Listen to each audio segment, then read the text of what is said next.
A forgotten town on the edge of nowhere becomes the battleground for survival when a violent biker gang, the Black Vultures, arrives to take control. Wayward Pines is small, unprepared and vulnerable, except for one woman. A war-hardened fighter with a past she doesn't talk about, she refuses to run. As the gang tightens its grip, she rallies the townspeople, turning fear into defiance, forcing ordinary people to become warriors. But as the dust settles, she realizes the gang was only the beginning. Their leader, a sadistic brute, was nothing more than a pawn in a larger game. Someone else was pulling the strings, someone with resources, power, and a plan far bigger than burning down a small town. The true enemy is still out there, watching, waiting. With former enemies now standing beside her, she prepares for the real war. The town is no longer just fighting for survival, it's fighting for its future. And when the real threat comes, she won't just be ready, she'll be waiting.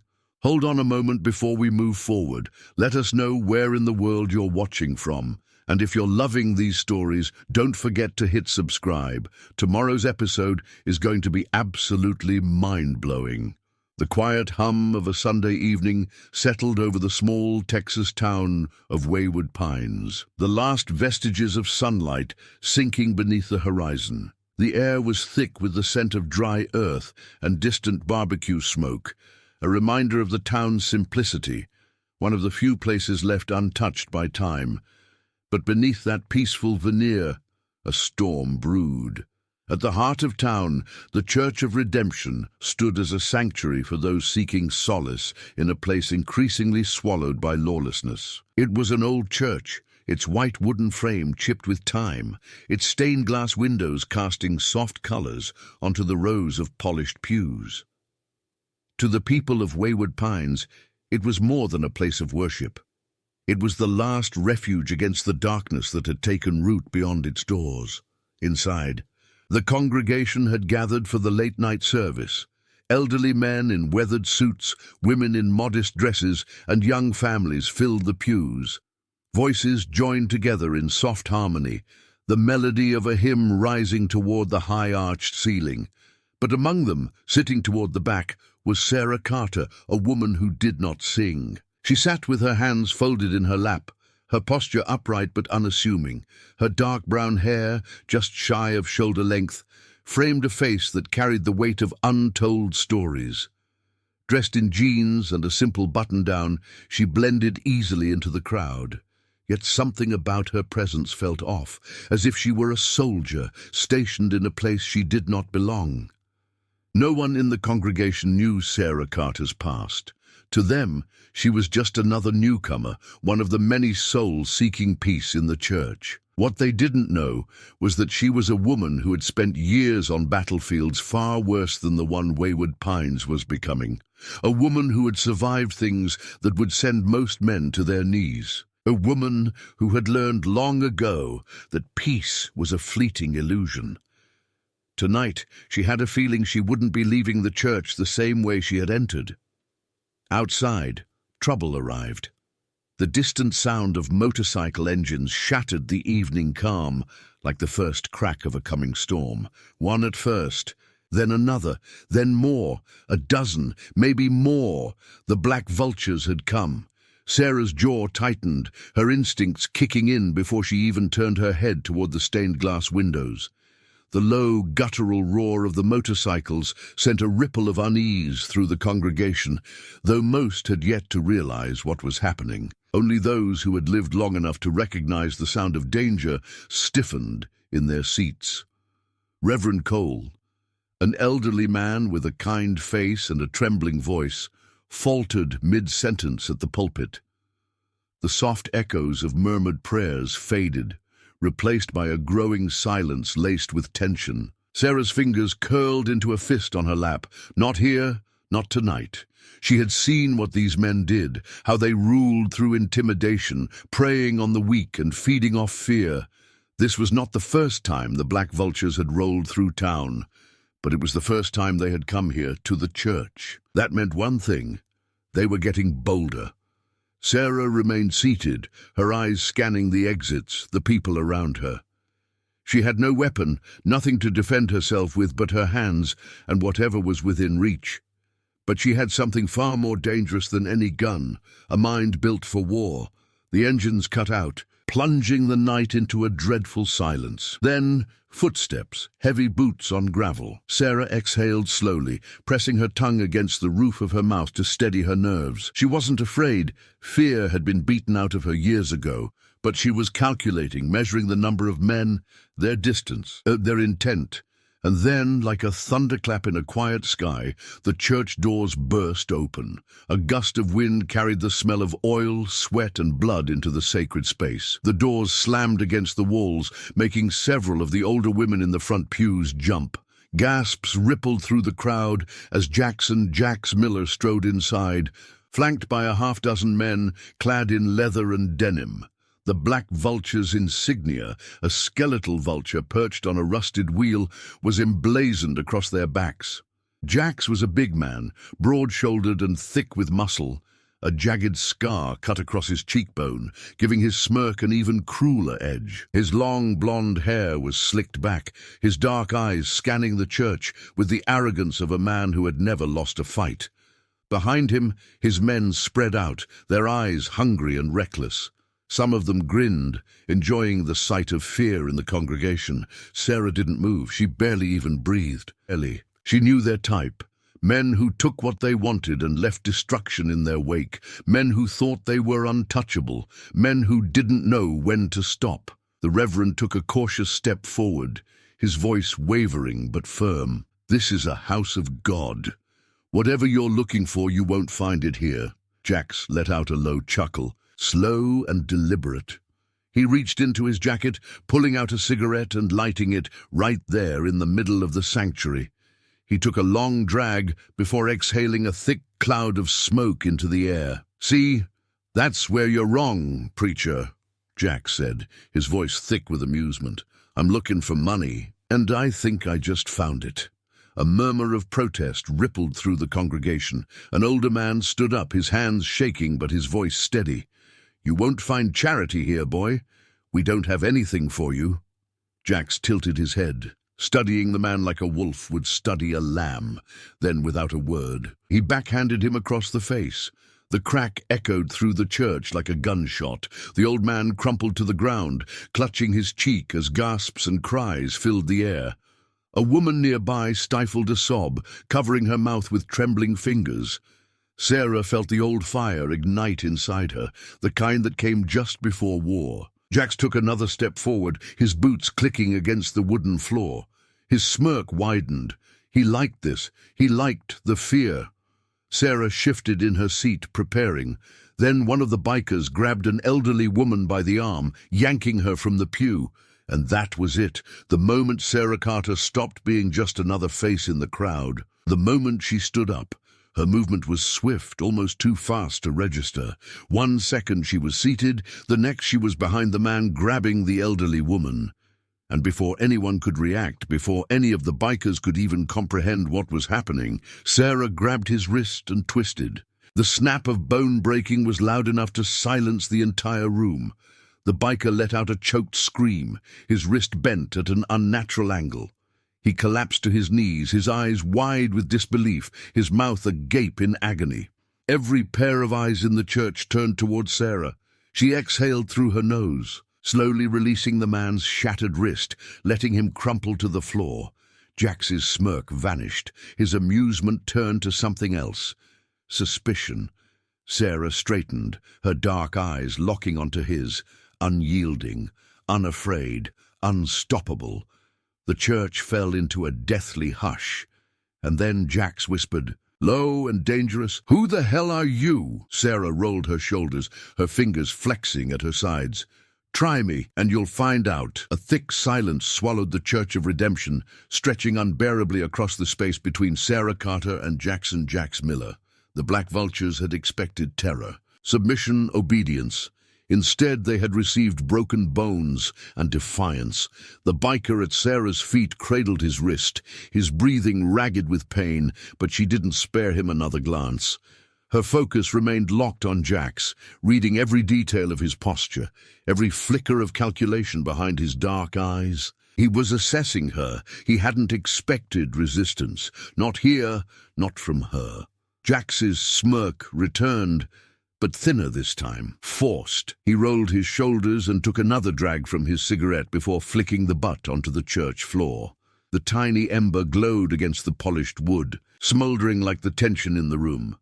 "Well, well," he mused, his voice slow and slick, like oil dripping off rusted metal. "Looks like we got ourselves a real fighter." None of his men spoke.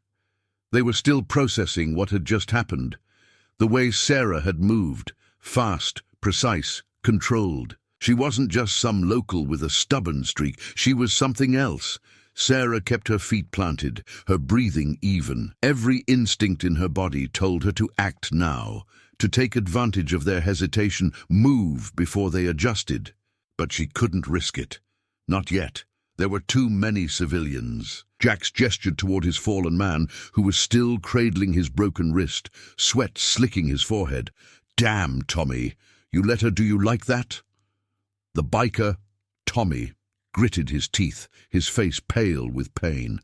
"Bitch snapped my wrist." Crack. Jax's boot collided with Tommy's ribs, sending the man sprawling onto his side with a strangled wheeze. A ripple of horror passed through the congregation. Even among his own, Jax had no patience for weakness. "Shut up," Jax muttered, stepping over him like discarded trash. His focus returned to Sarah. "That was cute, but you just made a real bad mistake, sweetheart." Sarah's fingers twitched at her sides. "Good. Let him focus on me. Let him forget about everyone else."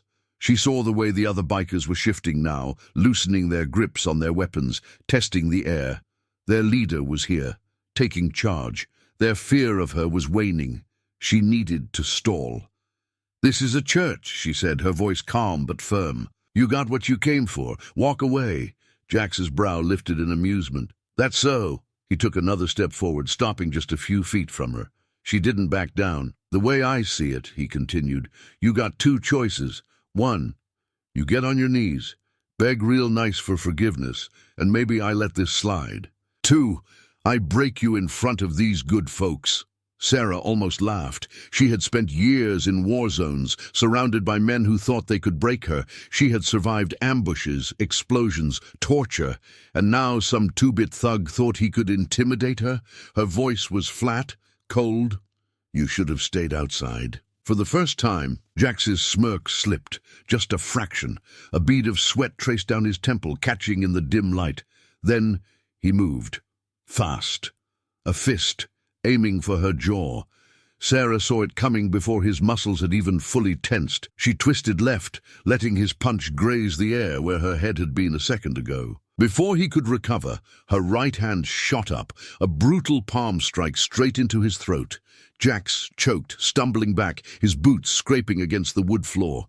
He wasn't expecting that, but he wasn't down yet.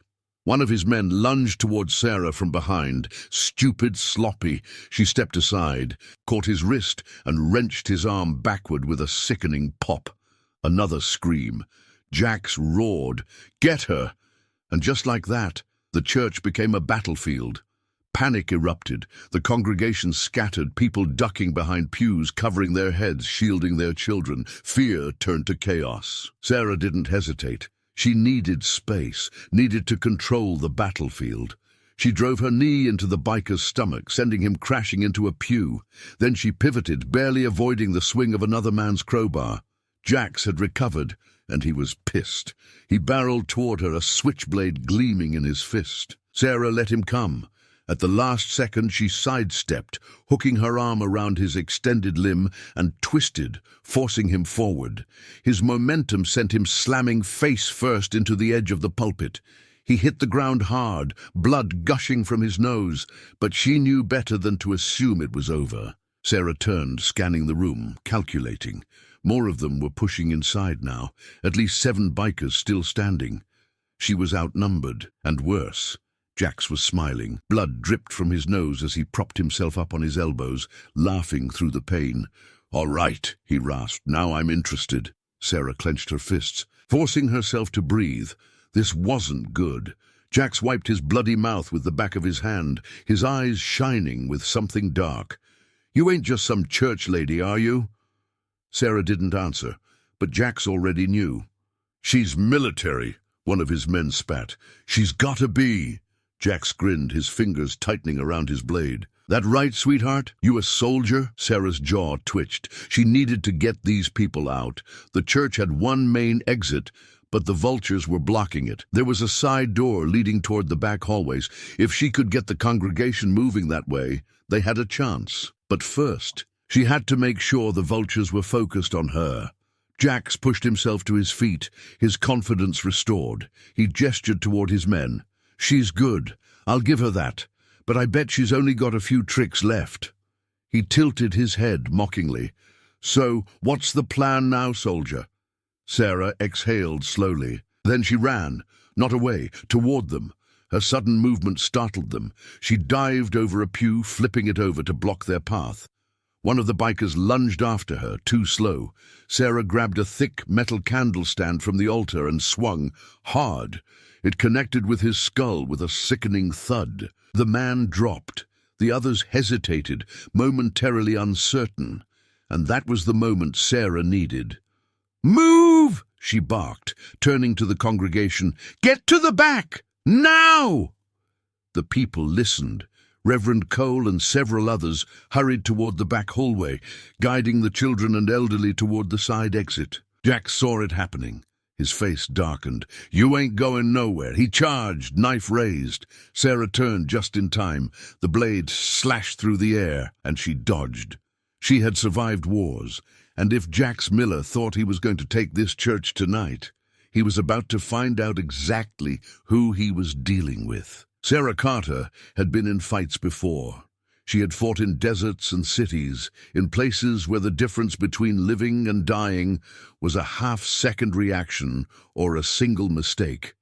But here, inside the Church of Redemption, surrounded by frightened townspeople and a gang of ruthless bikers, she was facing an entirely different kind of battlefield. Too many hostiles, too many civilians, limited resources. She needed to think, not just fight. Jax Miller came at her again, his switchblade flashing under the dim light of the church's chandeliers. Sarah moved first. She sidestepped the attack, grabbing the wrist holding the knife, and twisted, forcing Jax off balance. But he was strong, too strong. He yanked his arm free, swinging his fist toward her temple. Sarah ducked. The blow barely missed, his knuckles grazing her scalp. She was fast, but they were many. The second she disengaged, another biker lunged at her. She barely managed to spin out of reach before two more closed in. Shit! She needed to fall back, but she wouldn't retreat empty-handed. Her eyes flicked across the church, calculating angles, terrain, obstacles. Then she spotted what she needed, the holy water basin, a large metal bowl filled to the brim with water blessed by the Reverend himself. That'll do. Sarah grabbed the basin, heaving it up with both hands, and threw it.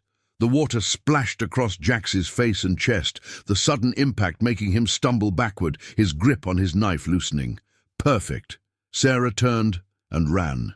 Not away, toward the altar. She vaulted over the pulpit, grabbing the heavy wooden cross that stood beside it. The base of the cross was thick, solid oak. A weapon. Sarah swung. The cross collided with the chest of the nearest biker, sending him crashing into a pew, his ribs audibly cracking upon impact. The others hesitated, startled. She used the moment to retreat further, weaving between pews, knocking over chairs, anything to slow them down as she moved toward the side hallways. She didn't stop, didn't look back. She needed time, and she knew exactly how to buy it. Barricading the church. Sarah slammed the heavy wooden door behind her, locking it as she entered the back corridors of the church. The sound of pounding fists followed almost immediately. "Open the damn door!" a biker shouted. Not happening. Sarah took a breath, scanning her surroundings. She was in the church's administrative wing, a series of narrow hallways leading to classrooms, offices, and storage areas. She had a few minutes at most. Her first step, control the exits. She moved fast, locking doors, dragging furniture to block pathways, creating obstacles. She flipped desks, stacked chairs, jammed broom handles into door frames. If they wanted to come after her, they'd have to work for it. Next, weapons. Her eyes darted around the dimly lit storage area. Anything could be a weapon in the right hands. She grabbed a pair of heavy candlesticks, blunt force weapons, a fire extinguisher, spray to blind, canister to crush, a wooden crucifix with sharp edges, desperation weapon, a pocket knife from a drawer, better than nothing. She tucked the knife into her waistband and gripped a candlestick in one hand. Let them come. The first break-in, the pounding on the doors, intensified. Then crash. The sound of a window breaking. Sarah spun toward the noise. They were inside. A biker, young, cocky, and stupid, was climbing through the stained glass window at the end of the hallway. Sarah moved before he even saw her. She sprinted forward, closing the distance in 2 strides. By the time he had 1 foot on the floor, she was already swinging.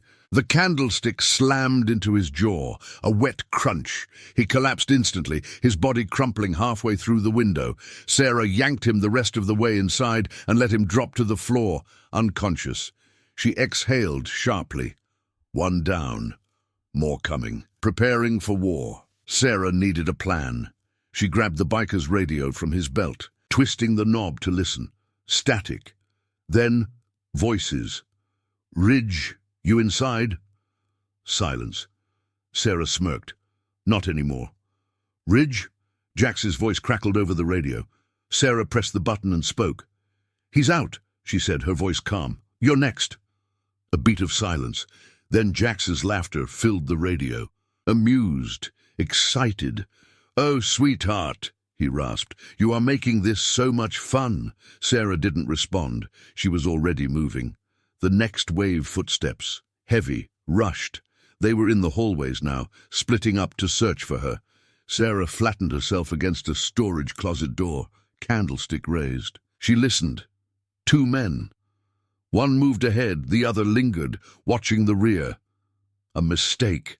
Sarah struck fast. She swung the candlestick, catching the rear biker in the throat. A sickening, gagging noise. He crumpled without a sound. The second man whirled around. Too late. Sarah drove the edge of the fire extinguisher into his face, knocking him backward into the wall. She didn't wait. She slammed the canister into his ribs, then emptied the cold white spray into his face. He collapsed, choking. She grabbed his gun, unloaded it, tossed it. No firearms, not yet. Guns would escalate this. She needed them to use their fists, not bullets. Jax takes control. Sarah's victories were stacking up, but she knew it wouldn't last. Jax wasn't just some brainless thug. He adapted. His voice came over the radio again. "Boys," he drawled. "New plan. Forget her. Get the hostages." Sarah's blood ran cold. No. She moved. Fast. The turning point. By the time Sarah reached the main hall, she could see them. Bikers rounding up the congregation, a knife against the reverend's throat. Sarah stopped in her tracks.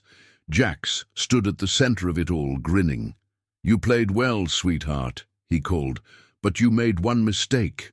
He pressed the knife harder against the reverend's neck. "You care about these people." Sarah's chest rose and fell. Her brain was screaming, telling her to move, to attack, but she didn't. She forced herself to breathe, to think, to see the battlefield. And in that moment, Sarah Carter made her decision. She would not surrender. She would not run. But she would fight this war on her terms. She turned and disappeared back into the corridors. Jax laughed. "Run, little soldier," he taunted. Sarah wasn't running. She was preparing for the real fight. And by the time they realized what she was doing, it would be too late. The air inside the church was thick with tension, every breath swallowed by the weight of what had just happened. The black vultures had the congregation under their control, Jax standing tall in the center like a self-proclaimed king of destruction. His blade gleamed against the reverend's throat, his expression filled with cruel satisfaction. Sarah had vanished into the corridors, and the men left behind chuckled darkly at what they assumed was surrender. But Sarah Carter did not surrender. The moment she stepped into the back hallways, she forced her pulse to slow, forced her mind to clear. Panic was the greatest enemy in a fight like this. Panic made people sloppy. It made them desperate, and desperate people made mistakes. She had spent too many years in combat zones to let that happen to her now. She had already locked most of the doors leading to the rear of the church, creating a maze of dead ends and forced bottlenecks. The bikers wouldn't be able to maneuver easily, not in these narrow hallways. She could use that. She had to, because as much as she wanted to take them all out herself, she knew she couldn't, not alone. Sarah moved swiftly through the back rooms, searching for anything she could use. The storage closet by the pastor's office yielded another fire extinguisher, the thick metal cold in her hands. The kitchen down the hall provided a heavy iron skillet, a poor excuse for a weapon, but solid enough to do damage if swung with enough force. A toolbox in the janitor's closet gave her a wrench, and she took that too. Makeshift weapons. Military strategy had taught her that anything could become lethal in the right hands. A flicker of light caught her attention from one of the side windows, and she froze, flattening herself against the wall. Outside, headlights bobbed against the dirt road leading up to the church. Not motorcycles this time, trucks. Another group was arriving. Sarah clenched her jaw, gripping the wrench tighter. She didn't know whether it was more of Jax's men or someone else. But either way, she wasn't ready. She needed more time, needed to set her traps, needed a way to tip the scales in her favor before they completely collapsed. The sound of heavy boots echoed in the hall behind her, the bikers spreading out in search of her. They weren't taking chances anymore. They were hunting. She ducked into a side room, pressing her back to the door and listening as they passed. "She's got nowhere left to run," one of them muttered. "Jax says she's military," another answered. "That's why we take our time." Sarah resisted the urge to lash out. Not yet. She needed to get out of here. She needed an opening. A single voice crackled over the radio, clipped to the unconscious biker she had taken out earlier. "Hold your fire!" The voice was low, gravelly, familiar in a way that made Sarah's stomach tighten. She moved to the window again, peering out through the thin curtain as the first of the trucks rolled to a stop beside the motorcycles. The headlights cut through the darkness, illuminating the figures stepping out. The man leading them was tall, his frame wrapped in a leather jacket with patches stitched onto the sleeves. His dark beard was peppered with grey, his hair pushed back, the edges curling from the heat of the night. His hands rested at his sides, relaxed but ready. Sarah recognized him immediately. Logan Red Hayes, a ghost from her past. The tension in her chest coiled tighter. She hadn't seen Red in years, not since their time overseas. He had been a soldier once, a damn good one, but that life had chewed him up and spit him out like so many others.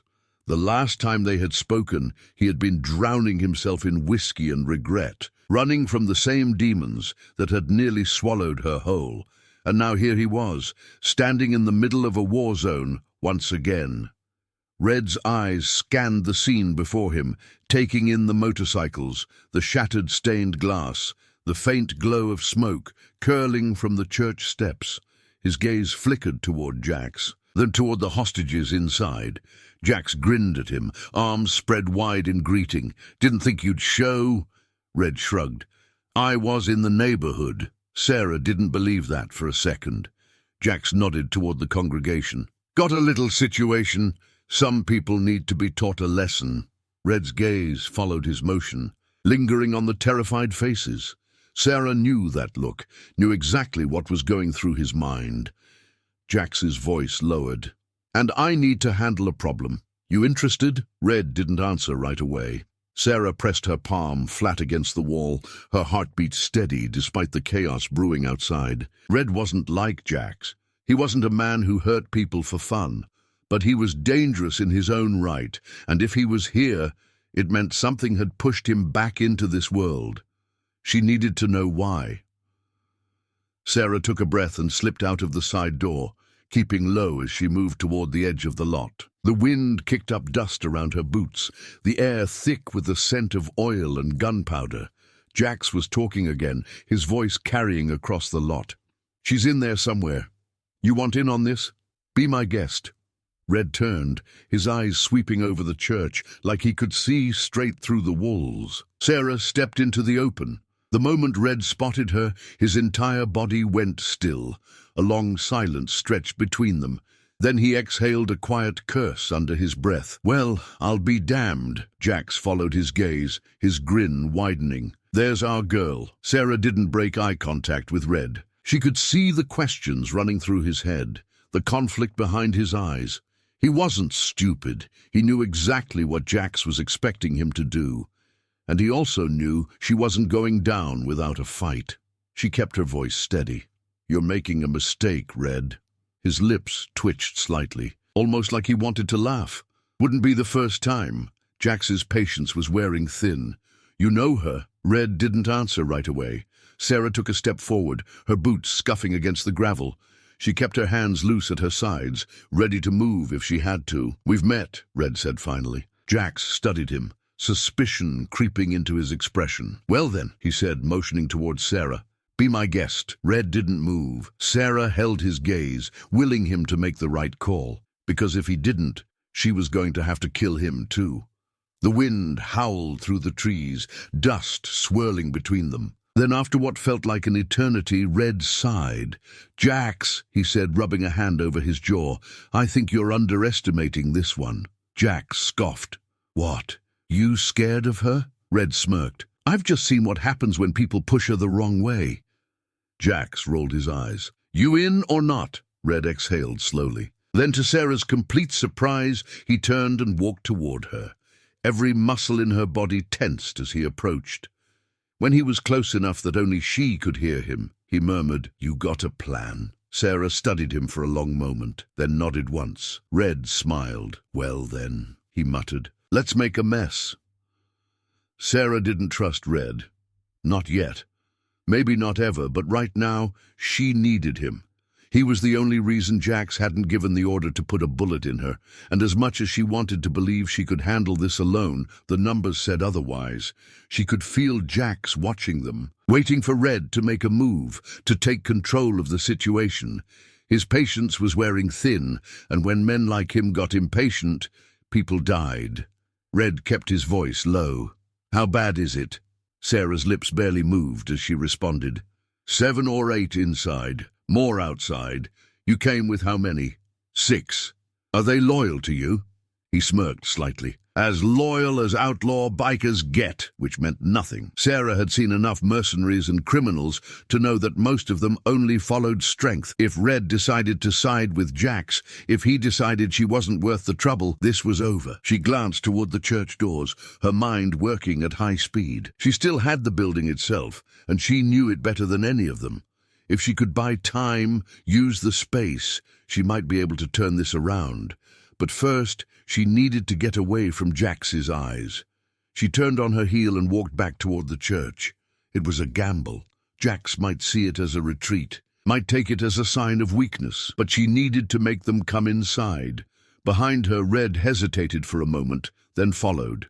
Jax called after them, his voice laced with amusement. "Oh, come on now, Red. Don't tell me you're really going to let her take charge of this little show." Red kept walking. "Just seeing what she's got planned." Sarah pushed the heavy doors open and stepped inside, moving quickly through the aisle. The congregation was still huddled near the front, some of them crying softly, others frozen with fear. The Reverend sat on the floor, hands pressed to his bleeding temple. She turned to them, her voice low but firm. "We don't have much time. We have to turn this place into something they don't want to step into." The Reverend looked up at her, confusion flickering through his pain. "What?" "We're fortifying," she said simply. A few of the braver men stepped forward, their hands shaking, but there was steel in their eyes. "Tell us what to do." Sarah glanced at Red. You with me?" He exhaled sharply, glancing toward the doors. "Hell," he muttered. "Might as well see how this plays out." She nodded. "Then let's move." Sarah knew the church wasn't a fortress, but it was solid. The pews were heavy, the doors thick. She started giving orders, and to her surprise, people listened. 2 men dragged a heavy wooden pew to block the main entrance. Others worked to pile furniture in front of the side doors, sealing off potential entry points. Sarah moved to the priest's office, yanking open a cabinet. Inside, she found an old hunting rifle, dusty but still usable. The ammunition was sparse, but it was better than nothing. She tossed it to Red. "You any good?" He caught it, checking the chamber. "Better than most." She grabbed a metal candlestick, weighing it in her hands. Not great, but it would do. The sound of voices outside grew louder. Jax wasn't going to wait forever. Sarah turned back to the congregation. "If any of you want to fight, now's the time." Most of them looked away. She didn't blame them. They weren't fighters. They were just people caught in something they didn't understand. But 3 men stepped forward. One of them was older, in his 60s maybe, but his hands were steady. "I was in Vietnam," he said simply. "I'm not letting these bastards take our church." Sarah nodded. "Then get ready." She moved back to the main doors, pressing her back against the wood. Outside, she could hear Jax laughing, his voice carrying through the night. Then, the first gunshot. It shattered the silence, a bullet slamming into the wooden doors, splintering the surface. Jax's voice rang out. "All right, enough of this bullshit. You want to play soldier, sweetheart? Let's play." The church fell silent. Sarah exhaled, gripping the candlestick tighter. Then she heard the motorcycles roar to life. She cursed under her breath. They weren't going to storm the church. They were going to burn it. She turned to Red. "We have to get outside, now." He didn't hesitate. Sarah turned to the others. "Stay down. Don't come out unless I say." She pushed the doors open just as the first Molotov cocktail arced through the air. She barely had time to react before it shattered against the church steps, flames bursting to life. Jax stood in the center of the lot, another bottle in his hand. Sarah moved before she thought. She sprinted down the steps, closing the distance faster than Jax expected. His eyes widened slightly, and then she slammed into him. The bottle slipped from his fingers, smashing harmlessly against the dirt. Jax grunted, staggering back, but Sarah was already moving, already swinging. Her candlestick caught him in the ribs, the force knocking him to the ground. The other bikers reacted instantly. One of them grabbed her from behind, arms locking around her shoulders. She drove her elbow backward, catching him in the gut. He grunted, loosening his grip just enough for her to twist free. Another one lunged at her. She sidestepped, grabbed him by the collar, and used his own momentum to slam him into the side of a truck.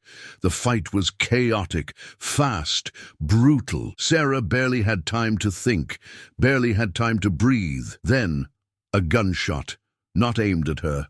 Red had fired the hunting rifle. And he hadn't missed. The biker closest to him dropped, clutching his bleeding leg. Everything stopped. Jax pushed himself to his feet, breathing hard, his expression somewhere between rage and admiration. "Well, shit," he muttered. Sarah wiped blood from her mouth. "You're not burning this place down." Jax rolled his shoulders, glancing around at his men. A few of them were shifting uncomfortably now, their confidence shaken. He exhaled sharply. "You're just full of surprises, aren't you?" She didn't answer. He smirked. "All right, fine. You want to make this a fight? Let's make it a fight." He turned to his men. "We're not done here. We're just getting started." Then he motioned to the others. "Pull back!" Sarah's muscles stayed tense, waiting for a trick. But to her surprise, they listened. One by one, they backed away, retreating toward their motorcycles. Jax turned back to her, his smirk widening. "Hope you got more than just a candlestick, sweetheart. 'Cause next time, we're not going to play nice." Then he swung his leg over his bike, revved the engine, and rode off into the night. Sarah stayed perfectly still until the last motorcycle disappeared over the horizon. Only then did she exhale, rolling her shoulders. Red stepped up beside her. "They'll be back." She nodded. I know. Then she turned and walked back toward the church. The real fight was only just beginning. The night was quiet after the roar of motorcycles faded into the distance, leaving behind only the smoldering remnants of the attack. Smoke curled from the edges of the church steps where the Molotov had hit, the flames dying in the dirt before they could consume anything more than the wood at the base. The town itself was eerily still, as if holding its breath, waiting for the next wave of violence to roll through. Sarah stood motionless outside the church, watching the road where Jax and his men had disappeared. Every part of her body ached from the fight, bruises blooming beneath her skin, but the adrenaline still thrummed through her veins. She wasn't done. This wasn't over. Behind her, Red exhaled and shifted the hunting rifle in his grip. That was a hell of a thing. She turned slightly, eyes narrowing. "You still with them?" He didn't answer right away. His gaze flickered toward the road, then back to her. "No," he said finally. "Not anymore." Sarah didn't trust that, couldn't trust that. But for now, he had fought on her side, and that was enough. She glanced toward the church, the heavy doors slightly ajar. Inside, she could hear hushed voices, the quiet sobs of people who had spent the last hour in fear for their lives. She needed to go to them, to make sure they were safe, but there was something more pressing now. Jax wasn't the kind of man to lose and walk away. No, he would take this personally. She had made him bleed. She had made him look weak in front of his men. And men like Jax didn't let that go. He would come back. And next time, he wouldn't be testing her limits. Next time, he would burn this place to the ground. She had to move first. Sarah turned to Red. "You know where they're going." He hesitated, his expression unreadable. "Probably back to the compound. Maybe regroup at one of the bars outside town first." "We need to stop them," Red laughed dryly. "You planning on taking the fight to them?" Sarah didn't answer. She already knew the answer. She moved toward the church steps, pushing the heavy doors open. Inside, the congregation was still huddled together, the air thick with smoke and fear. The Reverend was sitting on the steps near the pulpit, dabbing at the cut on his temple with a torn piece of cloth. His hands were steady now, his voice calm, as he murmured to one of the women clutching his arm. The moment he saw Sarah, he nodded once. "They're gone? For now," she said. He exhaled, relief flickering across his face. "God bless you." She didn't answer that. She had stopped believing in blessings a long time ago. She turned to the rest of the congregation. "We need to get everyone out of here." A few murmurs of confusion rippled through the group. An older man, one of the few who had been willing to stand earlier, pushed himself to his feet. "Where do you want us to go?" "Somewhere safe. This church won't be standing tomorrow if we stay here." The weight of her words settled over the room, and for a moment no one spoke. Then, slowly, people started moving. Some whispered prayers, some gathered their things, and some simply stared at her, waiting for more direction. Sarah turned to the Reverend. "Is there anywhere else we can take them?" He nodded. "There's an old farm on the edge of town. Belonged to the Jacobsons before they moved north. It's empty now." "Good. Get them there. Stay quiet. Stay together." The Reverend hesitated, then gripped her arm. "And what about you?" Sarah pulled away. "I have work to do." She moved through the room, grabbing a few supplies, rope, a flashlight, a roll of duct tape from the back office. It wasn't much, but it was something. She tucked a small folding knife into her waistband and turned back to Red, who was watching her with his arms crossed. "You really think you can stop him?" "I don't have a choice." Red sighed, rubbing a hand over his face. "You know what kind of man Jax is. He's not just going to send a few guys next time. He'll bring everything he's got. Then we hit him first." Red let out another dry laugh. "You really are crazy." She didn't deny it. Sarah moved toward the door, and Red followed, shaking his head. "Where are we going?" She didn't answer right away. Instead, she stepped outside and glanced toward the horizon, the dark road stretching out into the empty night. Then she looked at him, her voice steady. "We're going to make sure he doesn't get that chance." They left the church behind, slipping into the darkness like ghosts. They found the first sign of Jax's crew at a roadside bar just outside town. The neon lights flickered, casting long, distorted shadows across the parking lot. 3 motorcycles were parked outside, their chrome frames gleaming under the glow. Red pulled his truck to a stop a short distance away, cutting the engine. Sarah stared at the bar, her mind already working. "They won't all be here," Red said. "Probably just a few of them drinking off the loss before heading back." Sarah nodded. "Good. That makes this easier." Red turned to her, his brow furrowed. "What exactly is the plan here?" Sarah pulled the knife from her waistband, flipping it open with a practiced flick of her wrist. "We send a message." Red let out a breath. "Jesus!" She got out of the truck, moving swiftly and silently across the lot. Red followed, keeping low, his movements almost as quiet as hers. The door was unlocked. She pushed it open and stepped inside. The air was thick with cigarette smoke and the sour smell of spilled beer. A few patrons sat slumped over their drinks, but her focus was on the 3 men in the back booth. She recognized them immediately. They recognized her too. One of them, a tall, wiry man with a long scar down his cheek, scrambled to his feet, knocking over his beer. "Oh, hell!"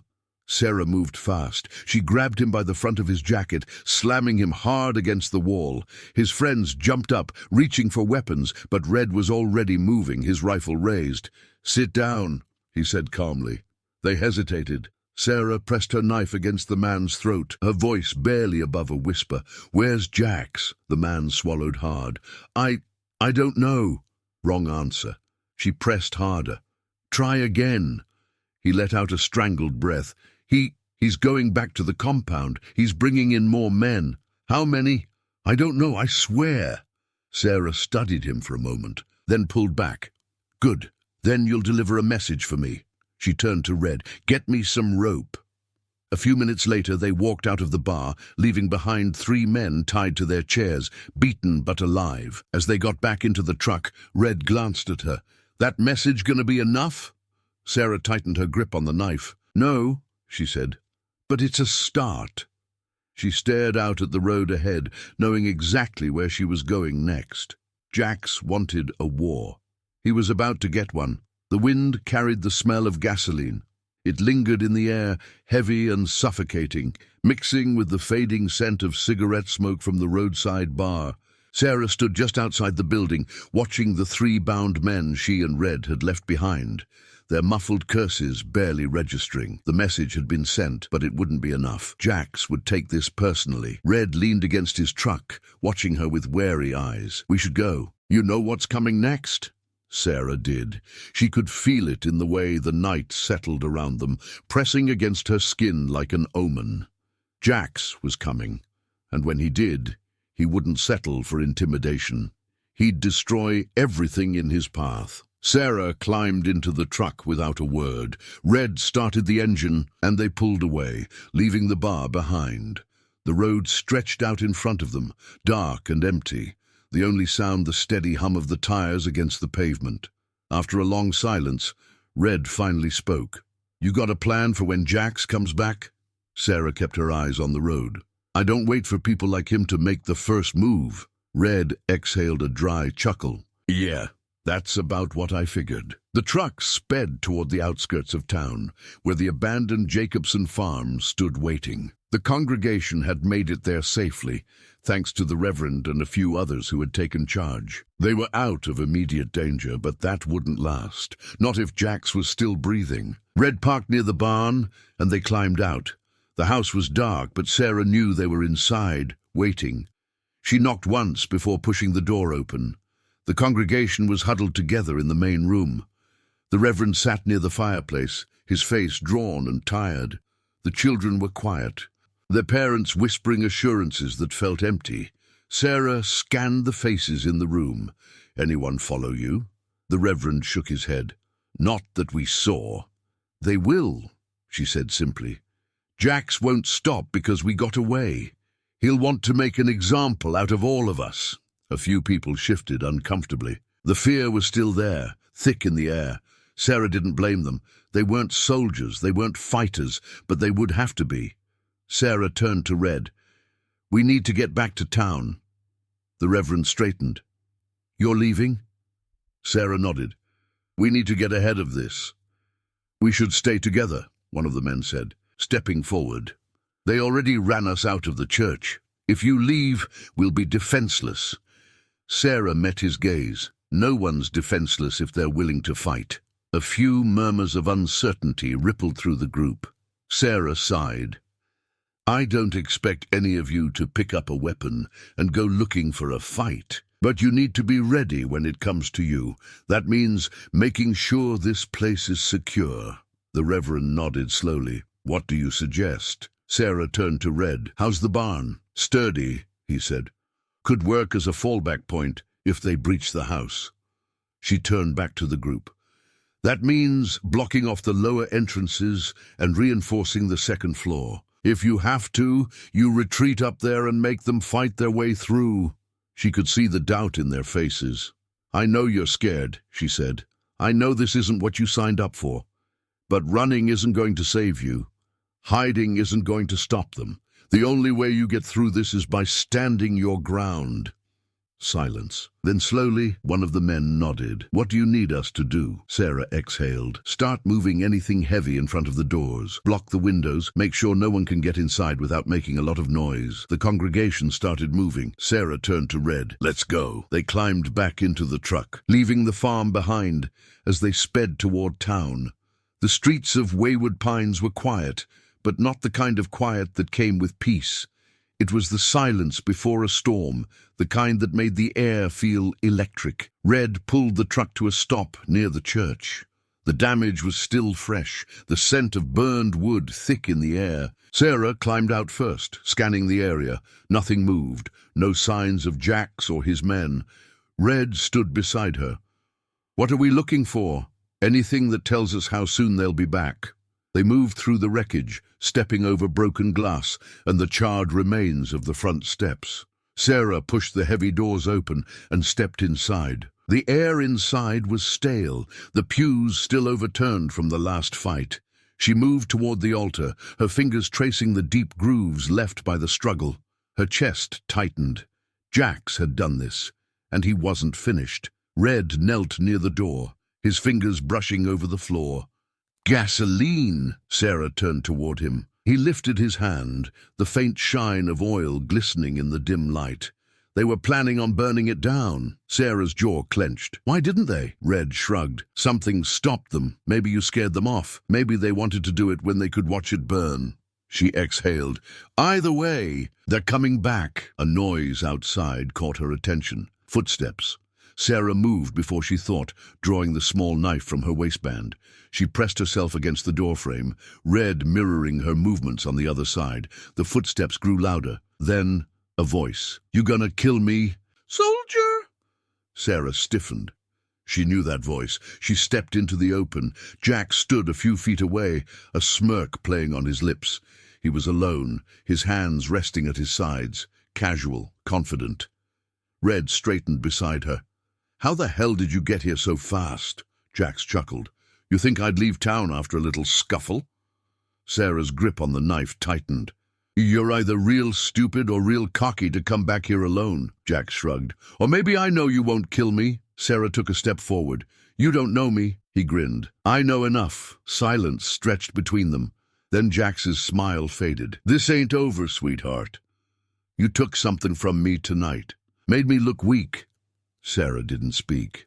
"You think you saved those people?" Jax continued. "All you did was make them suffer longer. 'Cause now I ain't just gonna burn that church down. I'm gonna make sure every single one of them knows it's your fault." Red's jaw tightened. "You don't scare her." Jax laughed. "I don't have to." He took a step back, his eyes locked on Sarah. "You're good, I'll give you that, but you're not ready for what's coming." Sarah didn't blink. Jax smirked. "See you soon." Then he turned and walked away. Sarah watched him go, the weight of his words settling in her chest. Red exhaled. Well, that was ominous. Sarah didn't respond. She turned toward the church, her gaze sweeping over the wreckage. Jax was right. She wasn't ready, but she would be. Sarah Carter had spent years in war zones, had survived ambushes, firefights, and desperate last stands, but nothing had ever felt quite like this. The weight of an entire town's survival was on her shoulders, and she wasn't sure how long she could hold it. She watched Jax disappear down the street, his confident stride telling her everything she needed to know. He wasn't walking away in defeat. He was regrouping, preparing. The next time he came back, it wouldn't be just to send a message. It would be to end this. She had to move first. Red exhaled beside her. So what now? Sarah turned to him. We fortify, we prepare, and when they come, we end it. His lips curled in a dry smirk. Damn, just like old times. It wasn't the same, not really. There was no military chain of command, no trained soldiers ready to follow orders. What she had now were scared civilians, a handful of people willing to fight, and a town that was about to become a war zone. But she had one advantage. She was willing to do whatever it took to win. Sarah turned away from the church, striding toward Red's truck. We need to go. Red followed without question, sliding into the driver's seat as she climbed in beside him. Where to? Supply run. Red chuckled as he started the engine. Why do I get the feeling that doesn't mean a trip to the grocery store? Sarah didn't answer. They needed weapons. Wayward Pines didn't have much in terms of firepower. There was a small sporting goods store that sold rifles for hunting, but nothing that would hold up in a fight against men like Jax and the Black Vultures. Sarah wasn't stupid enough to think she could arm a civilian militia overnight, but she needed something. They drove in silence, heading out of town toward the county line. After about 20 minutes, Red cleared his throat. I know a guy. Sarah glanced at him. Yeah? He nodded. Couple towns over. Used to run with some biker crews, but now he mostly deals in off-the-books supplies. Nothing military grade, but enough to keep you from getting killed. Sarah nodded. Take me to him. Red hesitated for a second before turning the wheel, taking an exit onto a dark, empty road. Sarah sat back, staring out at the passing trees. She was tired. More tired than she wanted to admit, but exhaustion was a luxury she couldn't afford. The guy Red knew lived in an old auto repair shop that had been abandoned for years. The sign was rusted, barely hanging onto the building, and the place smelled like oil and sweat. Sarah stepped out of the truck, already scanning the area. The moment they stepped inside, a shotgun clicked. Don't move! Sarah didn't flinch. A man emerged from behind a stack of tires, the shotgun steady in his grip. He was older, maybe in his 50s, his beard streaked with grey, his face lined with years of bad decisions. His eyes flicked between Red and Sarah before narrowing. Red! His voice was rough. Tired. You bring in strangers into my house now? Red raised his hands. Relax, Knox. She's not a cop. Knox didn't lower the shotgun. That doesn't mean she's not trouble. Sarah took a slow step forward. I need guns. Knox let out a dry laugh. You and everyone else. I can pay. Money don't mean much if it gets me killed. Sarah exhaled. She didn't have time for this. They're coming, she said. Jax. The vultures, they're coming back, and when they do, they're going to burn that town to the ground. I'm not asking you to fight. I just need enough to give me a shot at stopping them. Knox studied her for a long moment. Then he sighed and lowered the shotgun. Damn it. Red. Red grinned. Yeah, I get that a lot. Knox turned and walked toward the back of the shop. Follow me. The armory was small, but it was something. A few shotguns, some handguns, a couple of bolt-action rifles. Not enough for an army, but more than they had before. Sarah picked up a sawed-off shotgun, testing the weight. Knox crossed his arms. That one's got a hell of a kick. I can handle it. He smirked. Yeah, I bet you can. They loaded up quickly, grabbing as much as they could carry. Knox didn't ask for money. Sarah figured he knew it wasn't worth much when the vultures came knocking. As they walked back to the truck, Knox called after them. You make sure you finish this, Carter. Sarah didn't look back. I intend to. By the time they made it back to the Jacobson farm, the place was transformed. The congregation had followed her instructions. The barn was fortified, the windows blocked, the lower doors reinforced. The older men had set up a perimeter with whatever they could find, makeshift barricades, warning systems rigged with old metal cans. It wasn't perfect, but it was better than nothing. Sarah stepped out of the truck, slinging the sword-off over her shoulder. The Reverend met her at the door. You really think this will work? Sarah didn't answer right away. If it doesn't, we die. The Reverend nodded, his face grim. Then I suppose we better make sure it works. The next few hours were a blur of preparation. Sarah handed out weapons to the people willing to use them. She didn't expect them to be soldiers, didn't expect them to fight like warriors, but they didn't have to. They just had to hold the line. She showed them how to reload, how to aim, how to brace for recoil. She set up fallback points inside the house, marking escape routes and places to make a last stand if it came to that. And the whole time, she waited. Waited for the sound of motorcycles, waited for the storm to break. Red leaned against the barn, watching her. So what's the real plan here? Sarah exhaled. When they come, we hit them hard. We make them bleed. We show them that this isn't their town. And if that doesn't stop them, Sarah looked at him, then we kill every last one of them. The night stretched on, the silence heavy, the kind of silence that came before something terrible. Then, the distant growl of engines. Sarah's grip on the shotgun tightened. Red sighed. Here we go. She turned to the others. Get to your positions. They moved quickly. No hesitation now. The fear was still there, but it had hardened into something else, something stronger. Sarah took one last breath. Then she stepped forward toward the sound of approaching death. And she waited. The distant growl of motorcycles spread through the valley like a rolling storm, low and steady, growing louder with each second. Sarah Carter had spent too much of her life listening for sounds like this, knowing what came next. Engines meant men. Men meant guns. Guns meant bodies on the ground. She stood at the front of the Jacobson farmhouse, sword-off shotgun resting in her hands, her grip firm but relaxed. A few yards behind her, Red leaned against the barn, his rifle propped up at his side.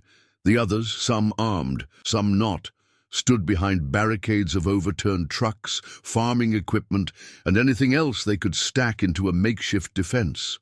No one spoke. The silence stretched as the motorcycles roared closer, headlights cutting through the darkness like a slow-moving wave of fire.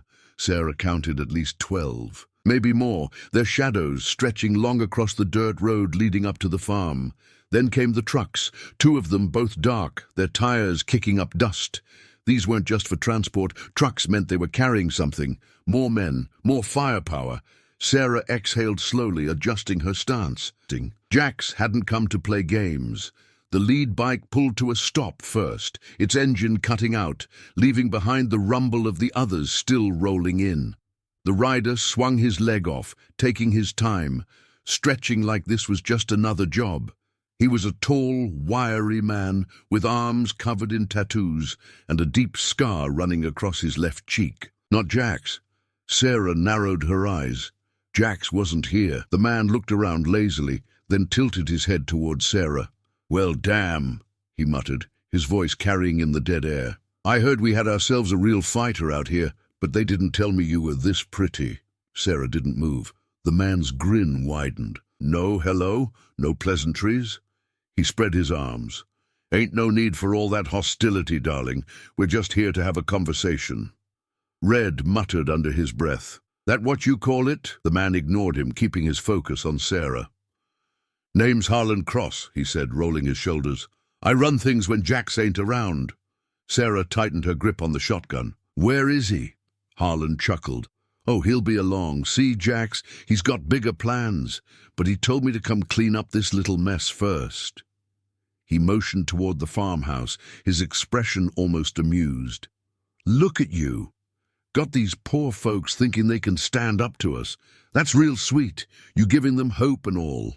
Sarah stayed quiet, her heartbeat steady. Harlan sighed, shaking his head. See, that's the thing about hope, though. It's fragile. He motioned toward the trucks. Now me? I prefer fear. Fear lasts. The truck doors swung open and more men spilled out.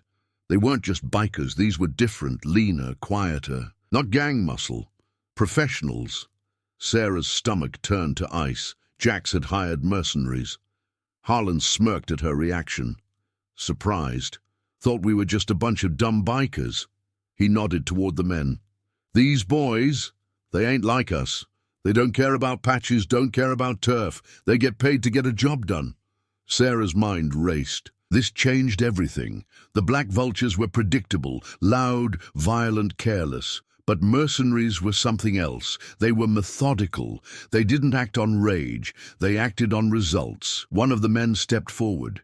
He was older, his hair cropped short, a long faded military tattoo peeking out from under his sleeve. He looked at Sarah with the calm, indifferent stare of someone who had seen too much and no longer cared.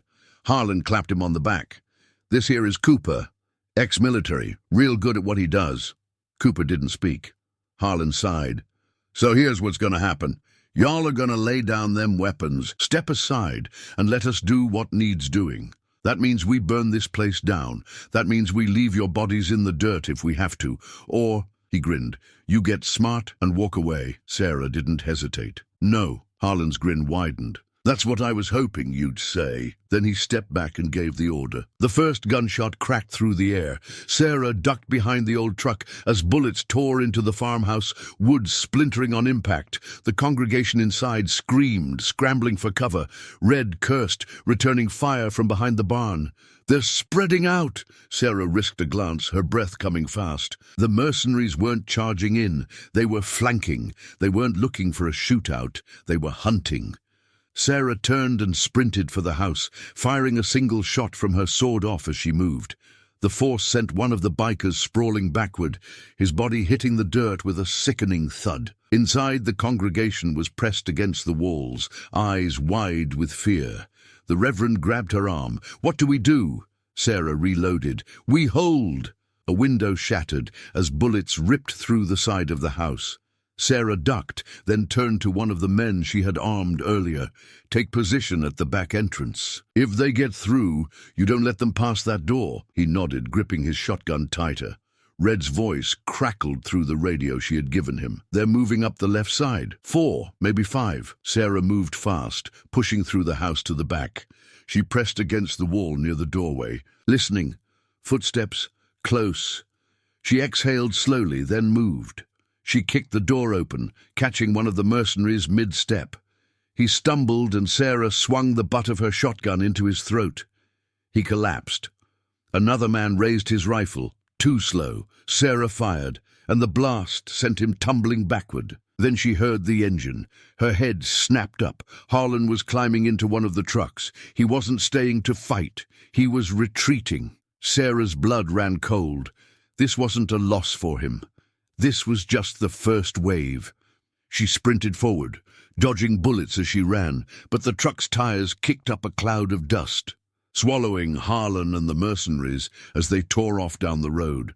The remaining bikers, seeing their advantage disappear, turned and fled. Sarah didn't chase them. She watched the dust settle, her breath ragged, the weight of the battle still pressing against her ribs. Then she turned back toward the farmhouse. Smoke curled from the side of the house where bullets had torn through the walls. People were crying, whispering prayers, clutching each other like survivors of something they didn't yet understand. Red stepped up beside her. Why'd they leave? Sarah exhaled. Because they didn't have to win tonight. She turned to him, her voice low, steady. They're coming back. Red frowned. With what? Sarah met his eyes. With everything. The smoke still lingered in the air, thick with the scent of gunpowder and scorched wood. The firefight was over, but the real battle hadn't even begun. Sarah Carter stood outside the battered farmhouse, her muscles aching, her breath still coming fast as she watched the tail lights of the mercenary convoy fade into the darkness. Harlan had left, but not because they had won. He left because he didn't need to stay. He was coming back. And next time, it wouldn't be a warning shot. Red stepped beside her, running a hand over the back of his neck. His expression was grim, lips pressed into a tight line. "They had us," he muttered. "Could have kept pushing, taken us out. Why'd they back off?" Sarah exhaled, her grip on the sword-off tightening. "Because this isn't about us." Red glanced at her. "Then what the hell is it about?" She didn't answer. Not yet.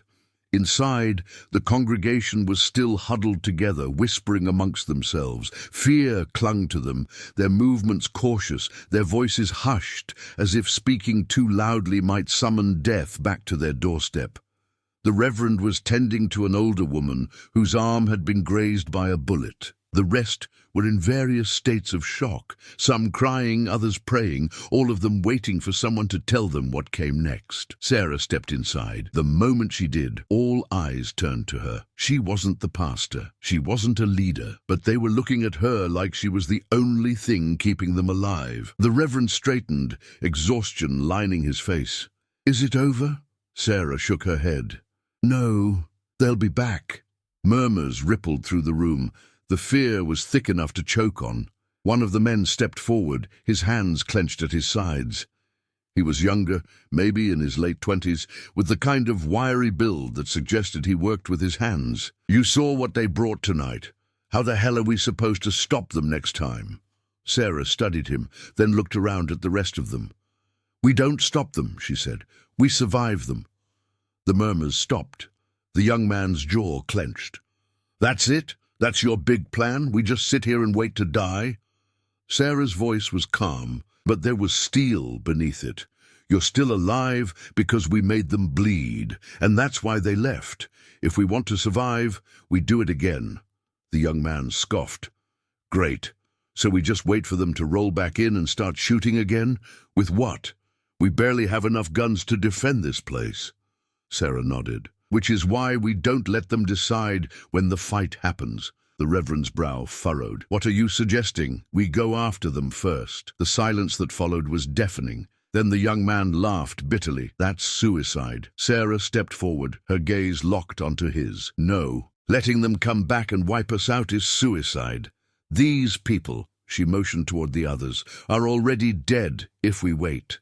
You saw what they brought tonight. You saw what they were willing to do. If we don't take control of this, we won't be having this conversation next time." The young man hesitated, his bravado flickering. Red finally spoke up. "She's right." That got their attention. He crossed his arms, his expression unreadable. "You all don't know Jax like we do. He doesn't like getting embarrassed. Tonight, this was embarrassing. Harlan wasn't here to wipe us out. He was here to soften us up. Next time, they're not coming to shake things up. They're coming to bury us." Sarah turned to the Reverend. "We need to move." The older man sighed, rubbing his temple. "Move where?" "Anywhere but here." The Reverend studied her, then looked around the room. The people were tired, scared, but some of them were starting to understand. Some of them were realizing that staying meant dying. He finally nodded. "We'll do what we can." Sarah turned to Red. "We need supplies." Red exhaled, running a hand over his face. "Yeah, and I think I know where to start." They drove back into town under the cover of darkness. Wayward Pines was quiet, but not the kind of quiet that came with peace. It was the kind of quiet that came after something terrible had happened, when people locked their doors and pretended the world outside didn't exist. Red parked near the old feed store, cutting the engine. Sarah scanned the street before stepping out. "We're sure about this," Red muttered. "No," she admitted, "but we don't have time to be careful." The store was dark, the windows covered in dust. It had been closed for months after the owner left town, but Sarah knew there were things inside they could use. Rope, nails, fuel, supplies that could help them build something resembling a real defense. They moved quickly, breaking the lock and slipping inside. The smell of old grain filled the air, mixing with dust and rust. Red grabbed a flashlight from a nearby shelf, scanning the aisles. "Check the back," Sarah said.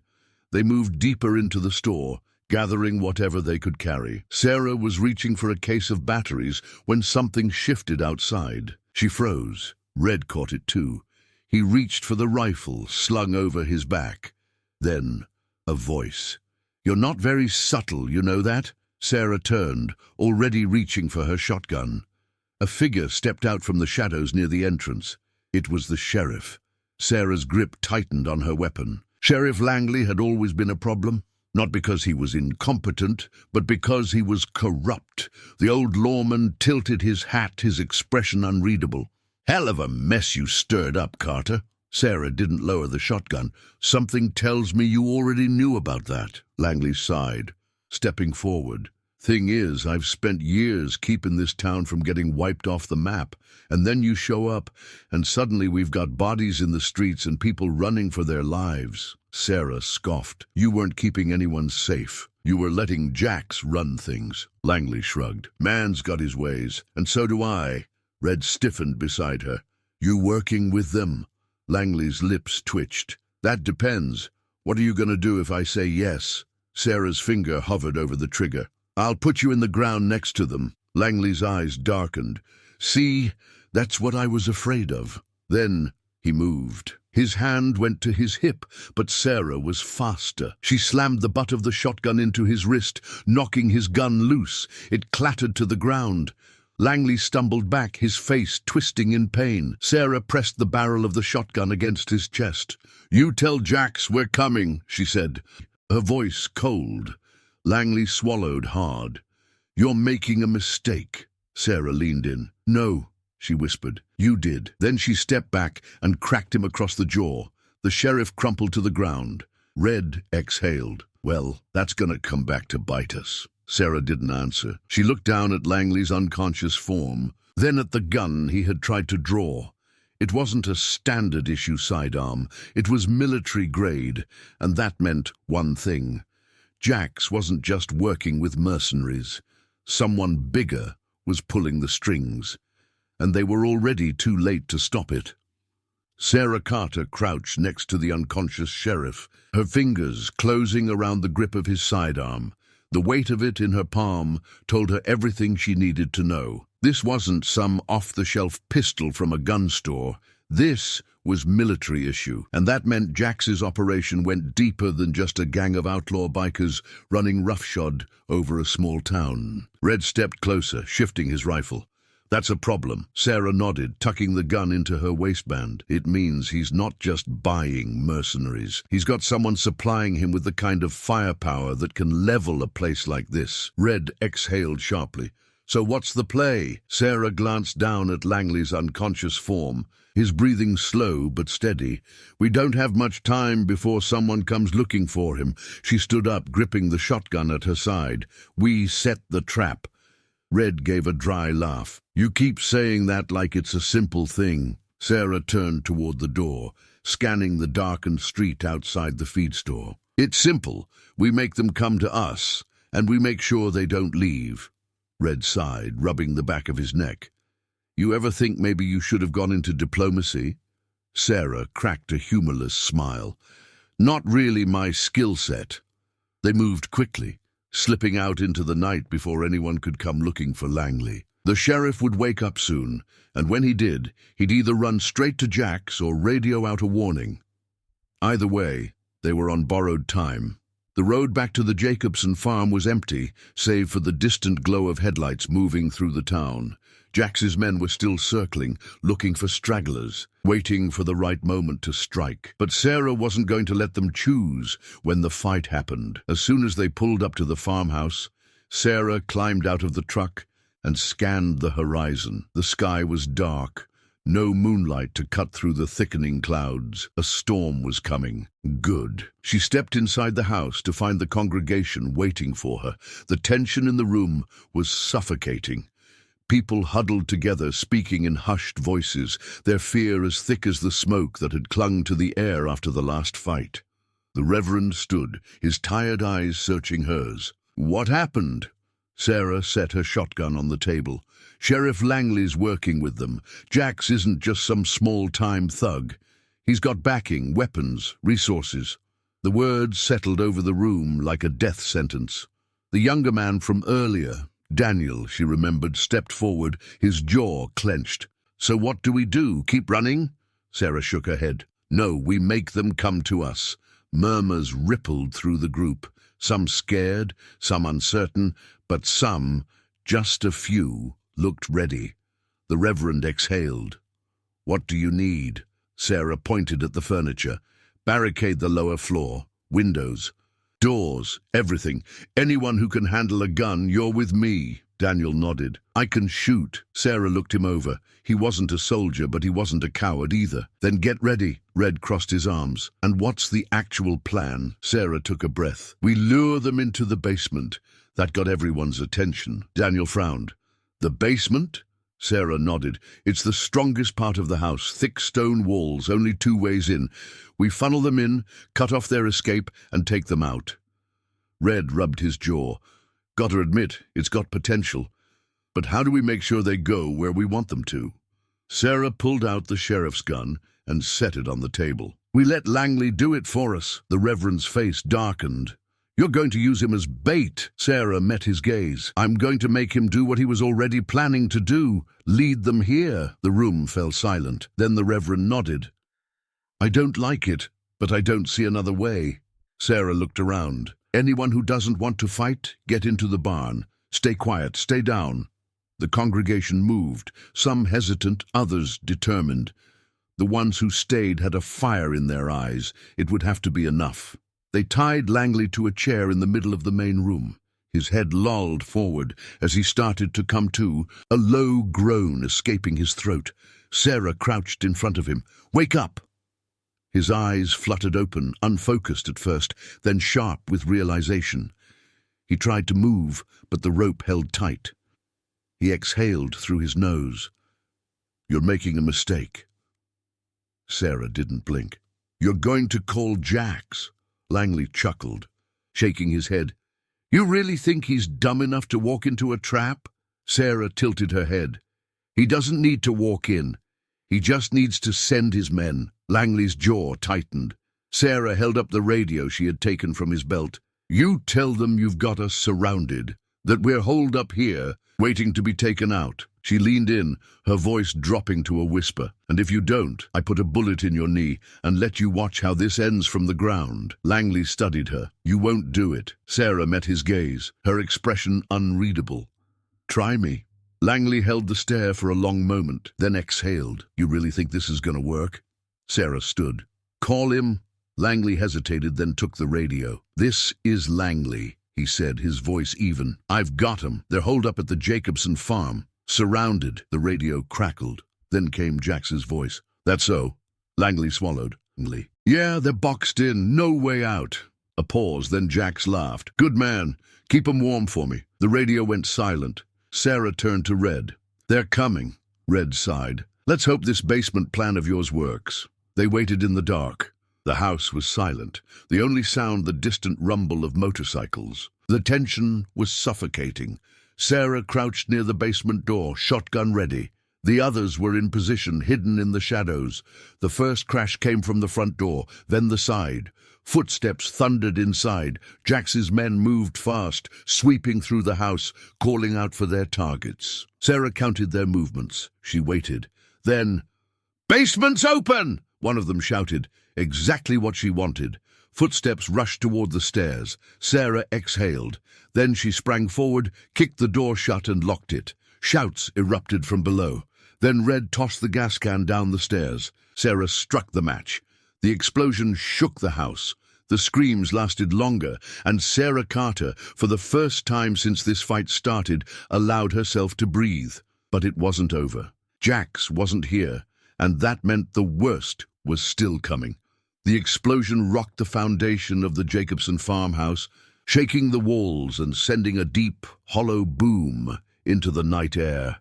Sarah didn't flinch. She watched the basement door rattle on its hinges, listening to the muffled screams below, the frantic pounding of fists against wood and stone.